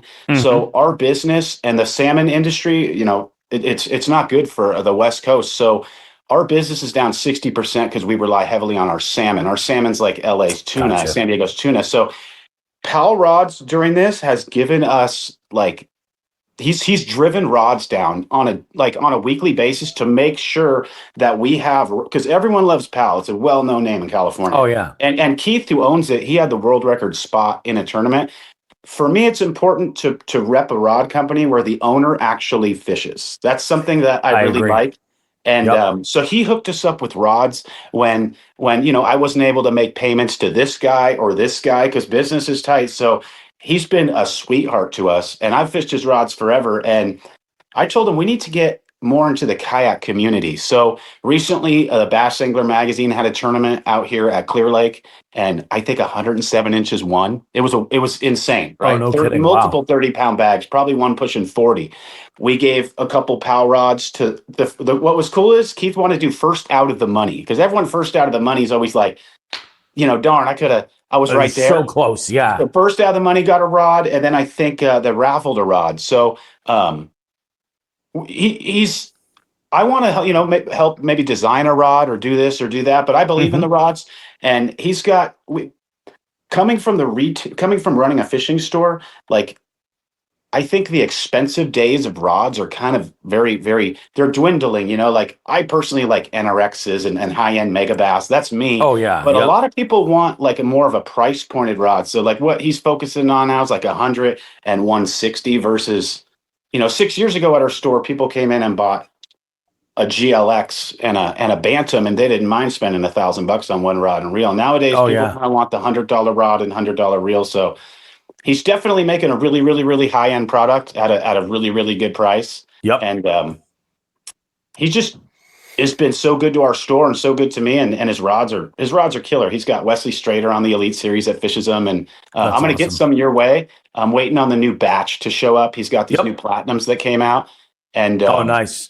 Yeah, they're a rod that I believe in. He takes care of me and takes care of the whole community, fishes tournaments, but man, him and I talk on the phone, and it's like us. We get like we're over here and we're over here, and we're like, dude, we got to write this shit down. We talk about fishing, and now we're talking about what fucking we want for dinner, and it's like exactly, yeah, and that's just how it is. It's so funny too because like I nowadays especially like I could understand like pre 2000, when the majority I would assume of anglers were going to a brick and mortar store and gearing up and buying rods and reels and things like that, where they were seeing I would make the assumption that there being brands that are a little bit more popular in different regions of the country. That might be a situation because now it's like people pop on like Omnia and Tackle Warehouse and all of these big box stores online, and like the world is your oyster. It's all there. And then there's a lot of the corporate, like giant corporate rod companies where they're everywhere. They're in all the Walmarts and everything. So you kind of forget that there are these little regional pockets that are up there. And when I first looked into Powell, I was like, I know I've heard of this before, but I don't know exactly where. And that's where it was from some of the West Coast fishing podcasts that I had listened to like prior, and also like social media accounts and things like that. I've seen that pop up, but like it's very cool to see like brands that are doing well, and then to hear like that they're run by really great people is even better. Like that's the icing on the cake. Yep, that's what I like. YAKAHOLICS. I want people to go on the website and when they buy a sweatshirt or a shirt or whatever it is, I want them to know that they're buying it from someone who's out there tournament fishing, someone who's out there with some willing to help you with a spare tire. If you like, a few days ago we fished at Folsom and it's a snow melt lake. And it's the American River, so you got the Sierra Nevada snow goes into Folsom, and then you have Lake Natomas out of Folsom, and then you got the Nimbus Dam, and then the American River, and so it's flooded. And so we launched off of like handicap parking spots. You got to back your car in a mile, so it was pretty cool because some of us brought waders and some of us didn't, so we're able to grab this guy's kayak so he doesn't have to get wet as shit 6 a.m. and so it's important for me to see that someone who owns a company is also involved in the industry, and he's just not, making a company to make a company and try to move on. Yeah, just for the sake of selling product. 100%. Yeah, that's super cool. I could definitely dig that. Let's talk about, let's get into a couple of fishing stories. Yeah. Why don't you share with the listeners 2 stories? This is generally a 2-part question. So the first one is like the moment when you were on the water, and it's like the moment that you were either like most proud of or like something happened that was just like wild. It would be the story that you would lead with if you met somebody at an event and they were and you were swapping fishing stories, like that one. And then the other one is like the biggest like epic fail where you were there and everything just went to shit. The hardest thing about this question is that most people, I venture to say almost everybody, has a hard time picking just one fail because we as anglers have so many opportunities for things to go to hell. All right. That's a great question. Let's see here. So I think my best fishing moment ever would be, I was steelhead fishing. I'm going to say it was on the Russian River, which is it goes through like the Sonoma County, the wine country, and Dry Creek comes out of Lake Sonoma. That's the main tributary, and then it goes up to Lake Mendocino in Ukiah. So I was fishing with Saul, and we go down to the clay banks, and I had a 9'6" GLX 4-8 bobber rod and a 3000 Stella, and I was using a float. So back then, not a lot of people out and were bobber fishing for steelhead. Yep. And fortunate, I've been working at this tackle shop off and on since I got hired as a stock kid. So one night, this guy came in, and he was a guide in British Columbia with a center pin. He was a center pin guide. So he showed me how to run a bobber setup. So I was running 30-pound yellow Power Pro so I could see it. And I would run 15-pound 10-foot of Maxima, which would be my float line. And then I would run an 18-inch leader of 10-pound fluorocarbon. So when I would break off my leader, all I had to tie was a leader. I never broke my float line. And then the setup was really good, but the what I did was really weird. Was I was using a bobber and row, and I put a spinning glow. You know what a spinning glow is? I think I've seen them before. It looks like one of those candy corns you'd eat as a kid, but it has wings on the side. So if you're plunking for steelhead when the water's rough, you can use a 3-way swivel and have an anchor, and then like a pyramid anchor, and then off here you could have row and then a spinning glow, and the spinning glow is spinning in the current, and it's got flash on it, so it gets the steelhead to see it, more attention, or it annoys them in the hole. So I got the float set up, and I put a spinning glow right above the row, and I've never done that, and I low-holed a guy named Jim Keene, who ended up, he worked at the fishing store after he seen me catch these fish. So I cast my upstream reel, get my line off the water, and there was a tree right here. And I'm using an 11-gram float. And the first tree cast, your float goes like this, and you pull your bobber stop down until you get that perfect float. Once you know you're off the bottom, and then I pull it down one more foot, because steelhead look up, not down. I want that to be like right here at eye level. Oh, yeah, you want it hovering. So my float's like this, and I see thump, and it was like an 11-pound adipose fin, and they don't, which it was a wild steelhead. It wasn't clipped in the hatchery, but they I don't think they clip them nowadays. Landed, and I'm using a super light rod, so I landed that fish. Next cast, thump, 2, and then third cast 3. So 3 steelhead in 3 casts. Really, pretty rare on a coastal river. So this guy came over and took a picture of my rig, and he says, "I know you work at the fishing store. You have to show me." And then that guy that week caught 16 fish on that bobber rig, and that was kind of the day. His nickname's Bobber Jim, and he took a picture for me bobber fishing because I was taught by a guy at the fishing store. This is nothing I really invented. I listened to the guys that I knew what they were doing, and to this day, I never reinvented the wheel. So that was probably my claim to fame for like my fishing stories. I have maybe 5 fish over 10 pounds just because I live out here on the West Coast, and we have big fish and trout eaters. But that would be my most historic fishing moment. That's pretty badass. That's a good one. Yeah. I think, let's see. I'm trying to think of like fails. God, I've done a lot of dumb shit. This is the hardest part is figuring out what it is, We get lots of stories about, getting hooks. We get lots of stories about losing fish. Sometimes like the ones that sting the worst are the ones where they were netting a fish for somebody and they lost it. That's a big epic fail. Yeah, this is a good one. I got a lot. Wow. I mean, I've crashed a boat or two. Those are always fun. Yeah. I sunk a kayak. Okay, so this was probably the shittiest day of fishing for me. I think this is there's a brand of rod called Cousins, and they used to be made out of California, and they were made, like, we have Seekers and Cal Stars, right? That's your California brand. Beautiful rods, when you pay price. I'm sure the guys out there tuna fishing fish the same things. Yeah. But I was able to go, I think this is, I'm going to say 2013.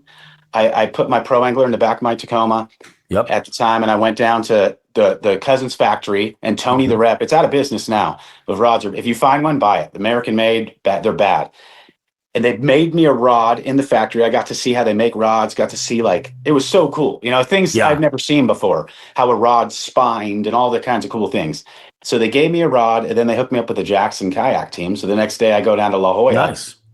And I've done a lot of ocean kayak fishing, but I used to launch an Outback off the surf. So this time I'm launching a Pro Angler, and I'm not the biggest guy. So a 3-foot wide boat, I can't really oar much. I need to be a lot bigger. So I launched my boat and I flipped it and I cut my leg. No, I hooked my leg with a tatty, which is like a top water plug will crank in for like yellowtails. So I pinned that in my calf, and I ended up losing 4 seekers and 4 accurate dauntlesses. So I probably lost like $5,000. Had to go to the ER. Had to leave my kayak on the beach because I wanted to get to the ER, and it was still there, thank God. Oh my God, yeah. It was in like a wealthy community, you know, thank God. Otherwise, if it was where I live right now, that thing would have been on Craigslist in 3 minutes. But Oh yeah. yeah, that was probably one of the worst.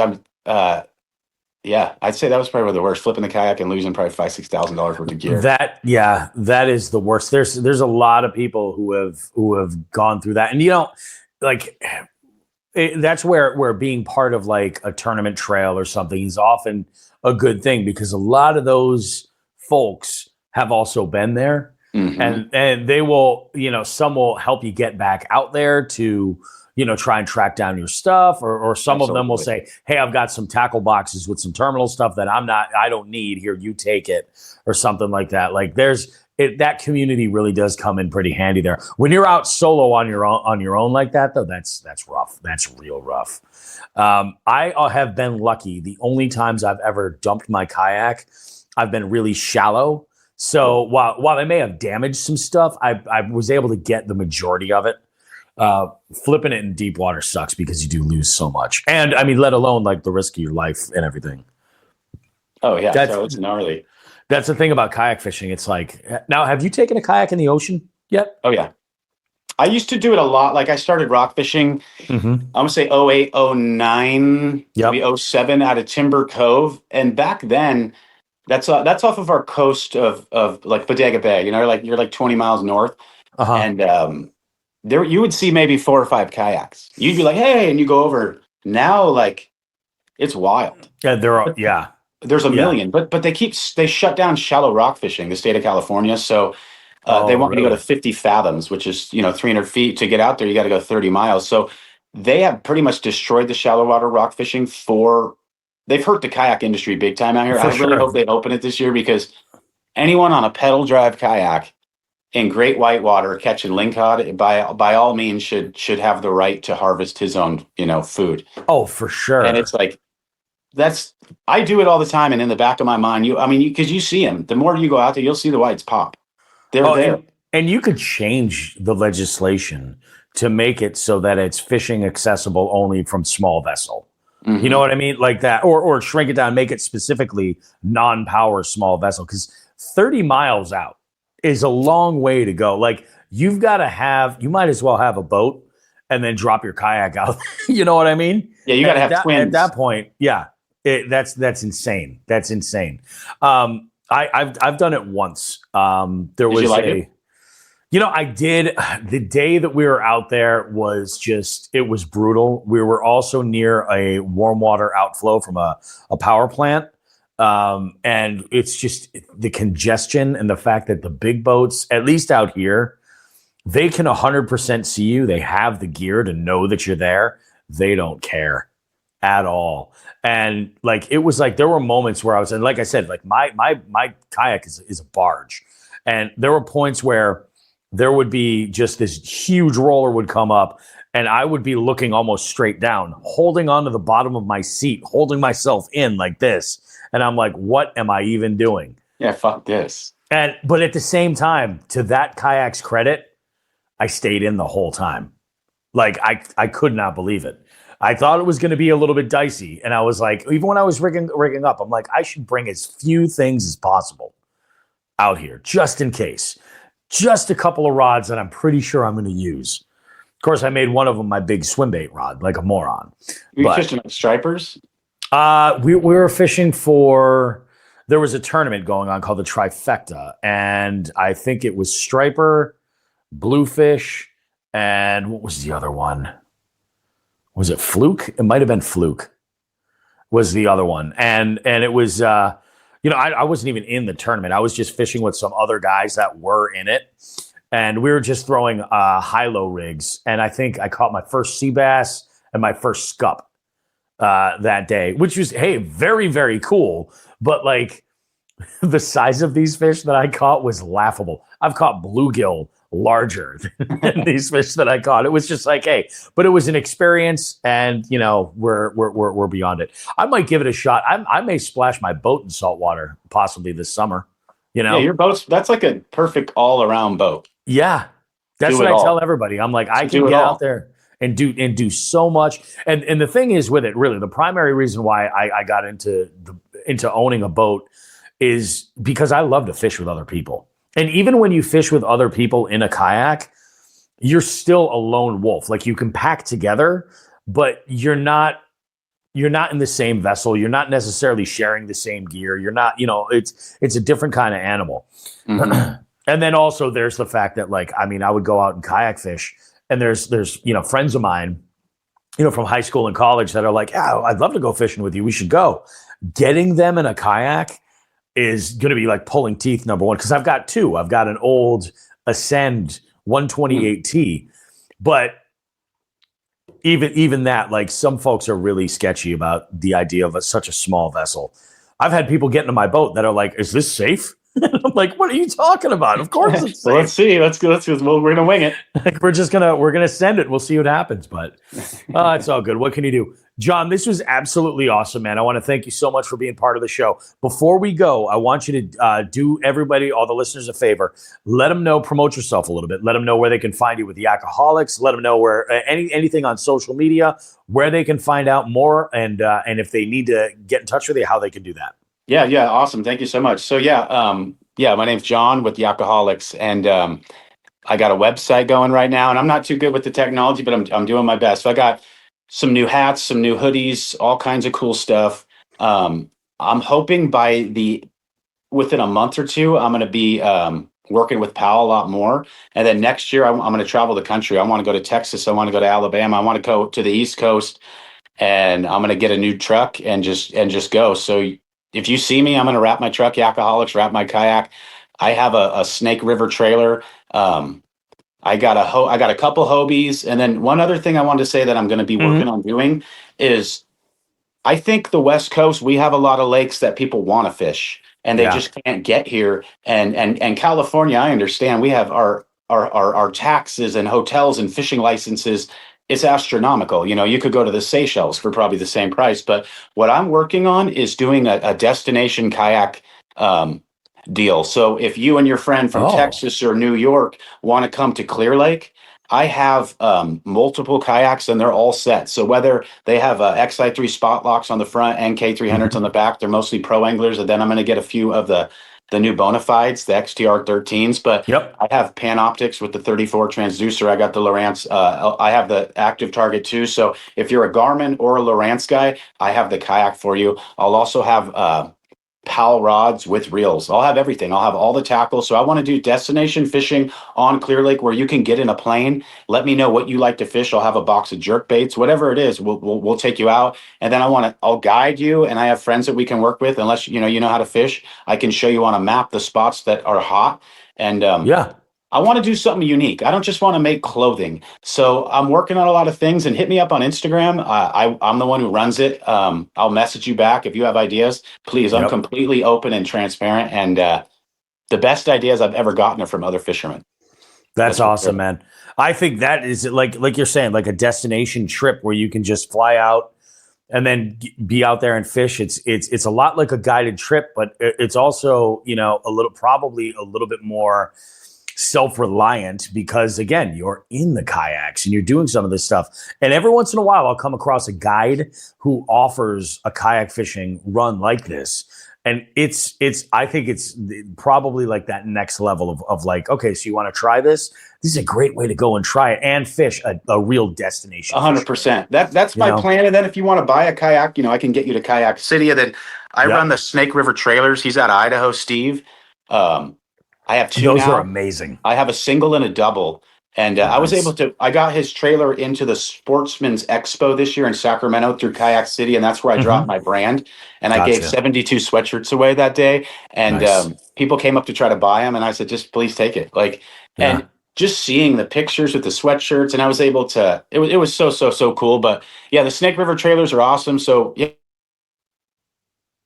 I'm going to have this going really, really soon. And yeah, it's going to be on the website. And Definitely. Yeah, I appreciate you having me. This was so cool. I'd love to do it again. If you ever want to come out here. Oh yeah, you're more than absolutely, welcome. man. Yeah. For sure. Yeah. And I've been telling Dave forever, I was like, I got to get to California. For me, the toughest thing is because I'm more than willing to like pack up the boat, head out, camp a few times on the way out there. Like I live for this shit. For me, it's the time, So like the idea of flying out and staying for a few days and coming back, that's great. That saves so much. So, and we can set you up with, you tell me a month prior. Yeah. Whether it's fall, say, all right, well, my buddy will bring you on the Napa. We can catch them on top water, catch them here, the fall bite, the shatter spawning, so we can rip them, we can trap them, whatever. Yeah. And I love that. Yeah, you're always welcome with me. And I got connections in California, Nevada. And yeah, man, this was sweet. That's perfect, dude. Thanks so much, cherry, my podcast cherry. Absolutely, man. See, it was pain-free, and I think you did absolutely fantastic. So excellent having you, John. Thanks so much. Remember, hey, thank you so much. Send me that picture of you holding a tank so we can use it for the artwork, and we'll see you next time. All right, bud? I appreciate it. We'll talk soon. Have a good day. All right. Take care, buddy. Bye-bye. Bye-bye.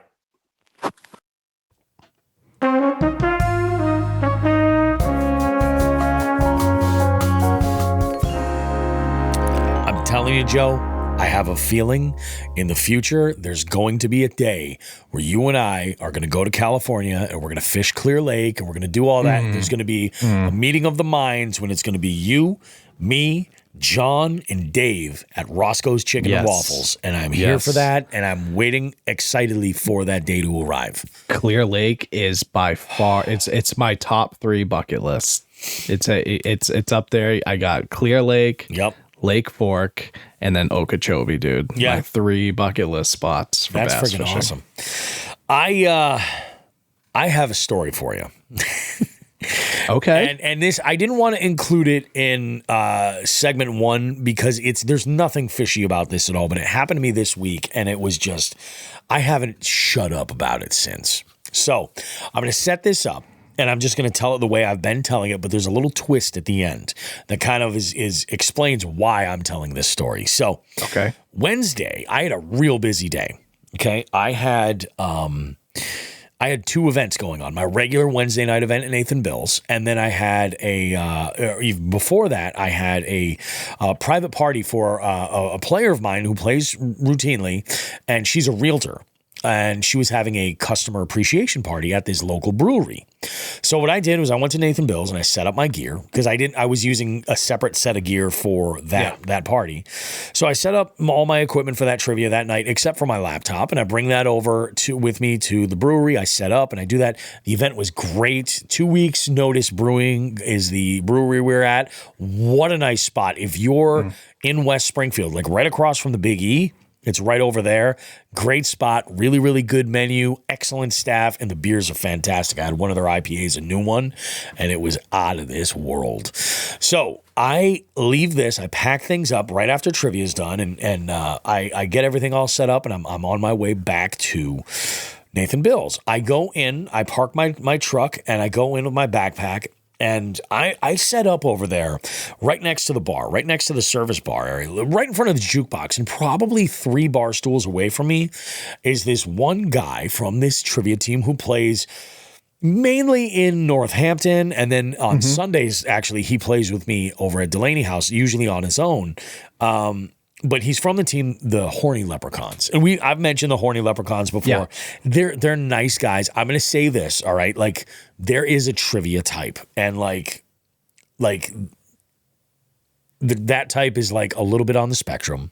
Can kind of dial in. Like, I'm no bullshit. Like, for real. No, I get it. Yeah. I mean, it's just, it is what it is. I'm not making fun. I'm just saying, like, that's how it is. And there's, like folks do well. You know what I mean? Like, it really does cater to them. Yeah. The idea of just having random knowledge that you can access on a dime is just crazy. So, when I first met these guys, I was like, they're going to figure out the rules of this game and everybody's fucked. And they're a tough team to beat. Like, they're very competitive and they're very enthusiastic. Like, I like these guys a lot. I really do. But here's the thing. So I go in and one of these dudes, he's sitting at the bar. He's got a glass of whiskey up on the bar. And for reference, he's like a 1 drink a night, 2 drink if it's like they're like really crushing it and it's a big party with the whole team. Maybe a couple of drinks. Like he never struck me as like a big drinker per se. But he's got a whiskey on the bar, and he does usually drink like a whiskey, like usually a bourbon, and and he's got a Coke next to it, and then he's got this like brownie sundae that they serve in a skillet, and he's just plowing through this thing. Hell he's just yeah. like My kind of guy. I'm like, hell yeah, buddy, fucking A. So I talked to him real quick, and he's like, how you doing? Blah blah blah. Usually a little bit of small talk. I get this stuff going, and we're going through the game, and I'll say like we had like 20 something teams there. Typically on a night like that's that busy, he would be like top 5. He was 3rd from the bottom. Oh, okay. And I was like, that's kind of weird. And I noticed a couple of times he had his head down on the bar like this. And I was like, I'm like, I wonder if he's all right. Well, we get to our second round, and I'm just about to do the Drinko portion, ironically enough. And this guy stands up. And he's like he's going to walk away from the bar, and he takes a step. He's got his back to the bar.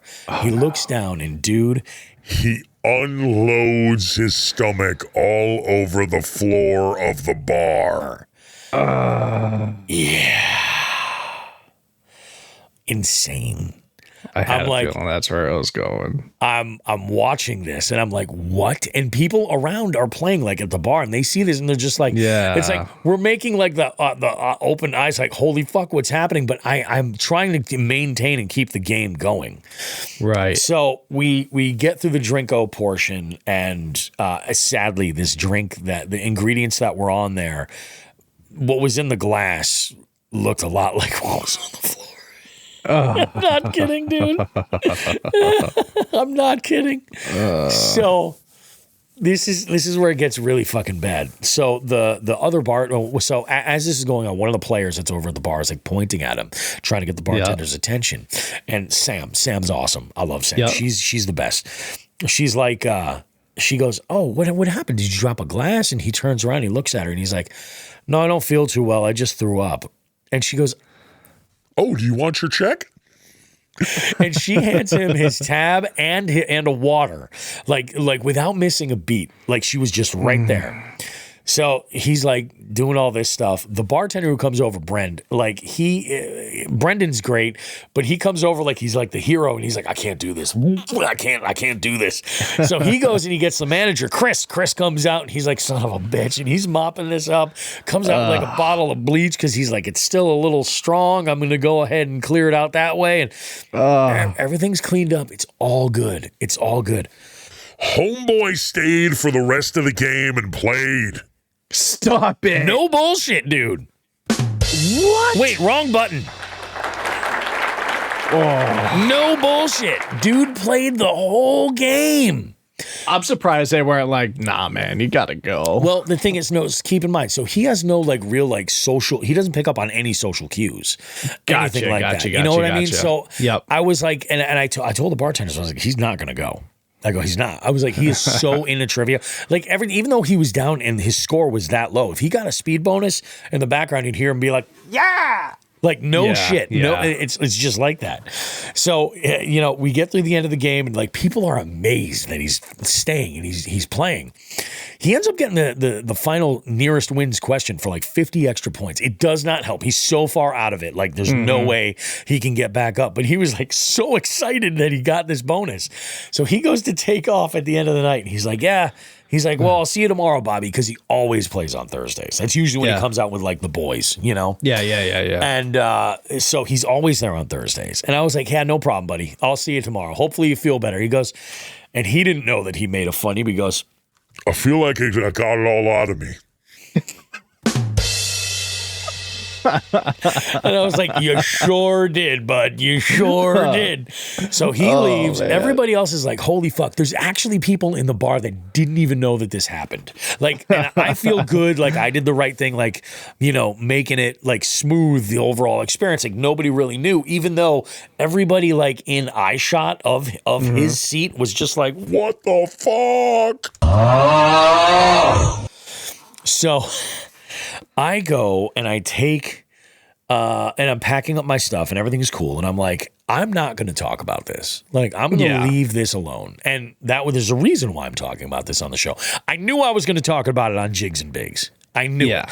And, it was... I knew I was going to talk about this on Jigs and Bigs, but I was like, I'm not going to talk to other teams about this. I don't want this to come up and haunt him later. Until I talked to him on Thursday, something changed my mind. Okay. So I was like, I'm going to just suck it up and whatever. I'm setting up my gear on Thursday. Everything's cool. And I'm like, I'm seeing all these teams coming. I was like, oh my God, I had a wild night last night. I can't tell you, but I was like, it was fucking insane. I was like, we'll see what happens.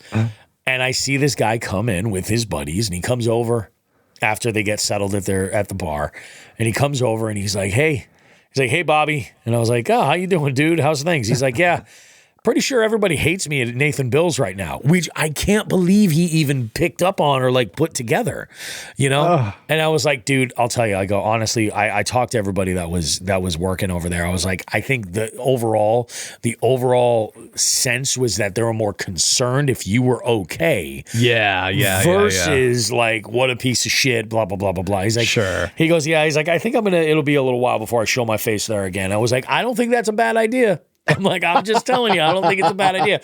I was like, but I definitely a little bit of real talk. Yeah, I was like, I don't think it's a bad idea, but I was like, trust me, man. I go, more than anything, people were a little bit concerned about you like sticking around for the whole game and like if you were all right. So he goes, this is where things change. He goes, here's what happened.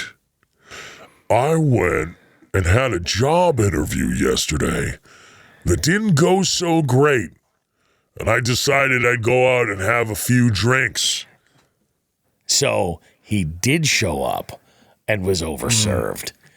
And then continued to drink while he was there. So I was like, immediately in my mind, I'm like, okay, so this is no longer somebody. Because here's the thing. Not only did he like smash that sundae, but he ate like an entire entree. And this dude's like 110 pounds soaking wet. He's a little guy. And I'm like, he's a little guy. So I was thinking like, he's an accountant. So like he probably was like, I bought all this food. I'm eating all this food. You know what I mean? Like I'm not wasting a damn thing, especially like ice cream. I can't take that with me, So like, and I was like, he probably just ate too much, was not feeling well, whatever. When I found out that he showed up shit-faced, and again, like he's like a one drink a night kind of guy. Yeah, just not his MO. Exactly. And like and like you couldn't tell that he was like intoxicated at all. Like he was the same mannerisms, the same everything. If anything, he just looked like he was just like a little tired. Like it had been a day, And also like trivia starting late, I was like, maybe he's normally looking to go to bed at 9:30. It's like trivia's done. I'm going back home. So I was like, all right. I was like, this is a different story. So I was like, yeah, I'm definitely going to share this story with some people. So I'm glad you did. Yeah. I was like, fuck yeah. Because I go, this isn't about like making a simple mistake. This is about being an adult and handling your alcohol that way. You know what I mean? Because everybody said the same thing. They're like, why wouldn't he just go to the bathroom?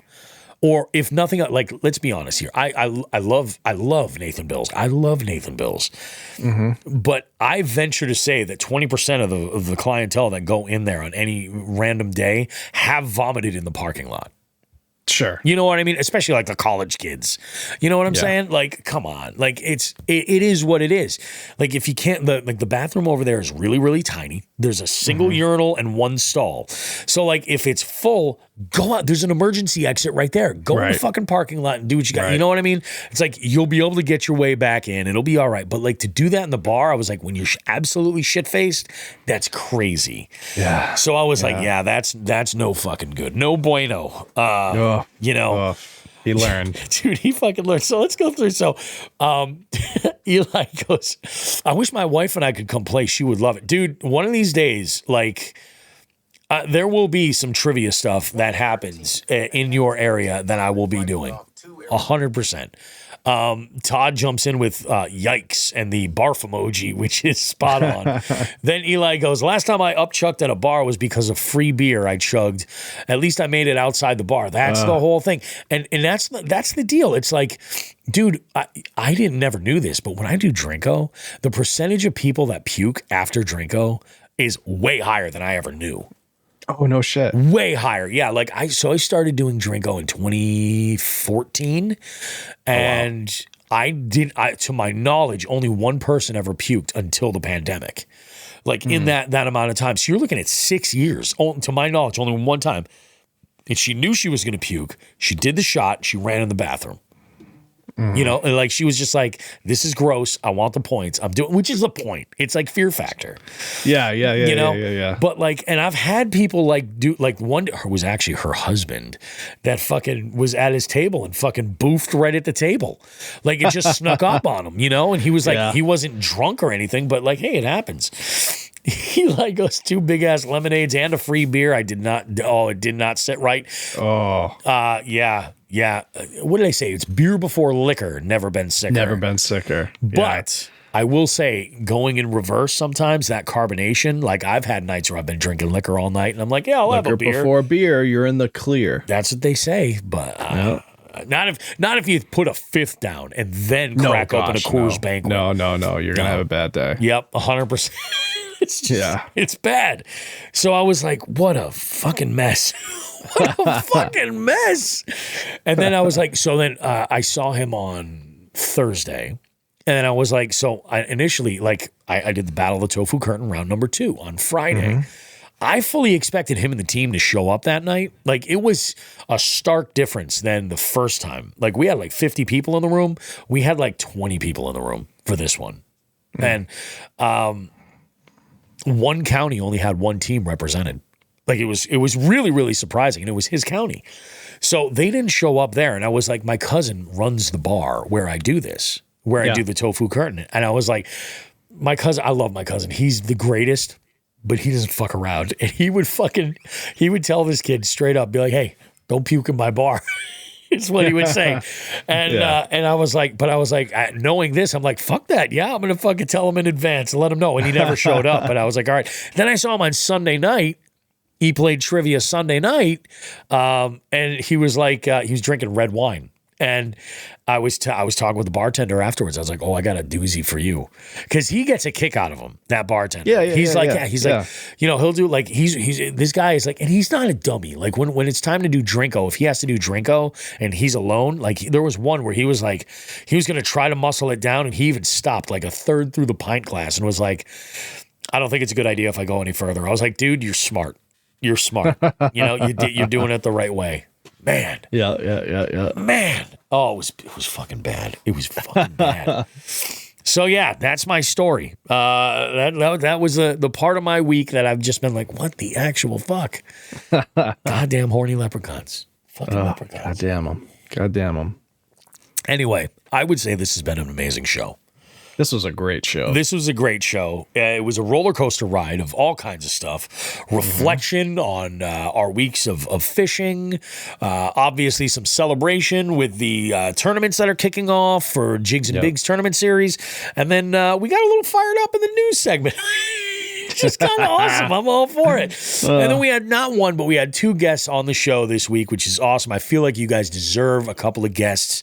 I am doing my thing to try to make sure that we have as many guests as possible. I'm going to be recording a lot of content with Todd Sefton when we're on St. Clair. In fact, this is one thing I didn't mention earlier, but I pulled you remember I bought those mics from Hollyland? Yeah. I bought the receiver that goes to the camera. Oh, awesome. So I have the one that I can plug into my phone and use that via USB-C, but now I also have one that will plug in like to any kind of a camera. So my thought is, this actually came up when I was editing my video for that trip out to the Cape with Paul. I was like, man, the audio is just so bad from that GoPro. Yeah. And I bought this USB splitter thinking it might do the job. It's really just not going to. So I have some stuff lying around, like the media kit for my GoPro that I just haven't used. And I was like, yeah, I'm going to order that receiver, and I'm going to also get the battery charger for it. Like, it's also a case. Yeah, that's So this gives me a lot of different options to kind of play with. So I was like, all right, this will be cool. I can charge some stuff. But I think on the boat, I'm just going to have the GoPro run, and Todd and I can talk. Like, I'm going to mic him, you know, we're just going to go for it. It'll be fun. It'll be really, really fun.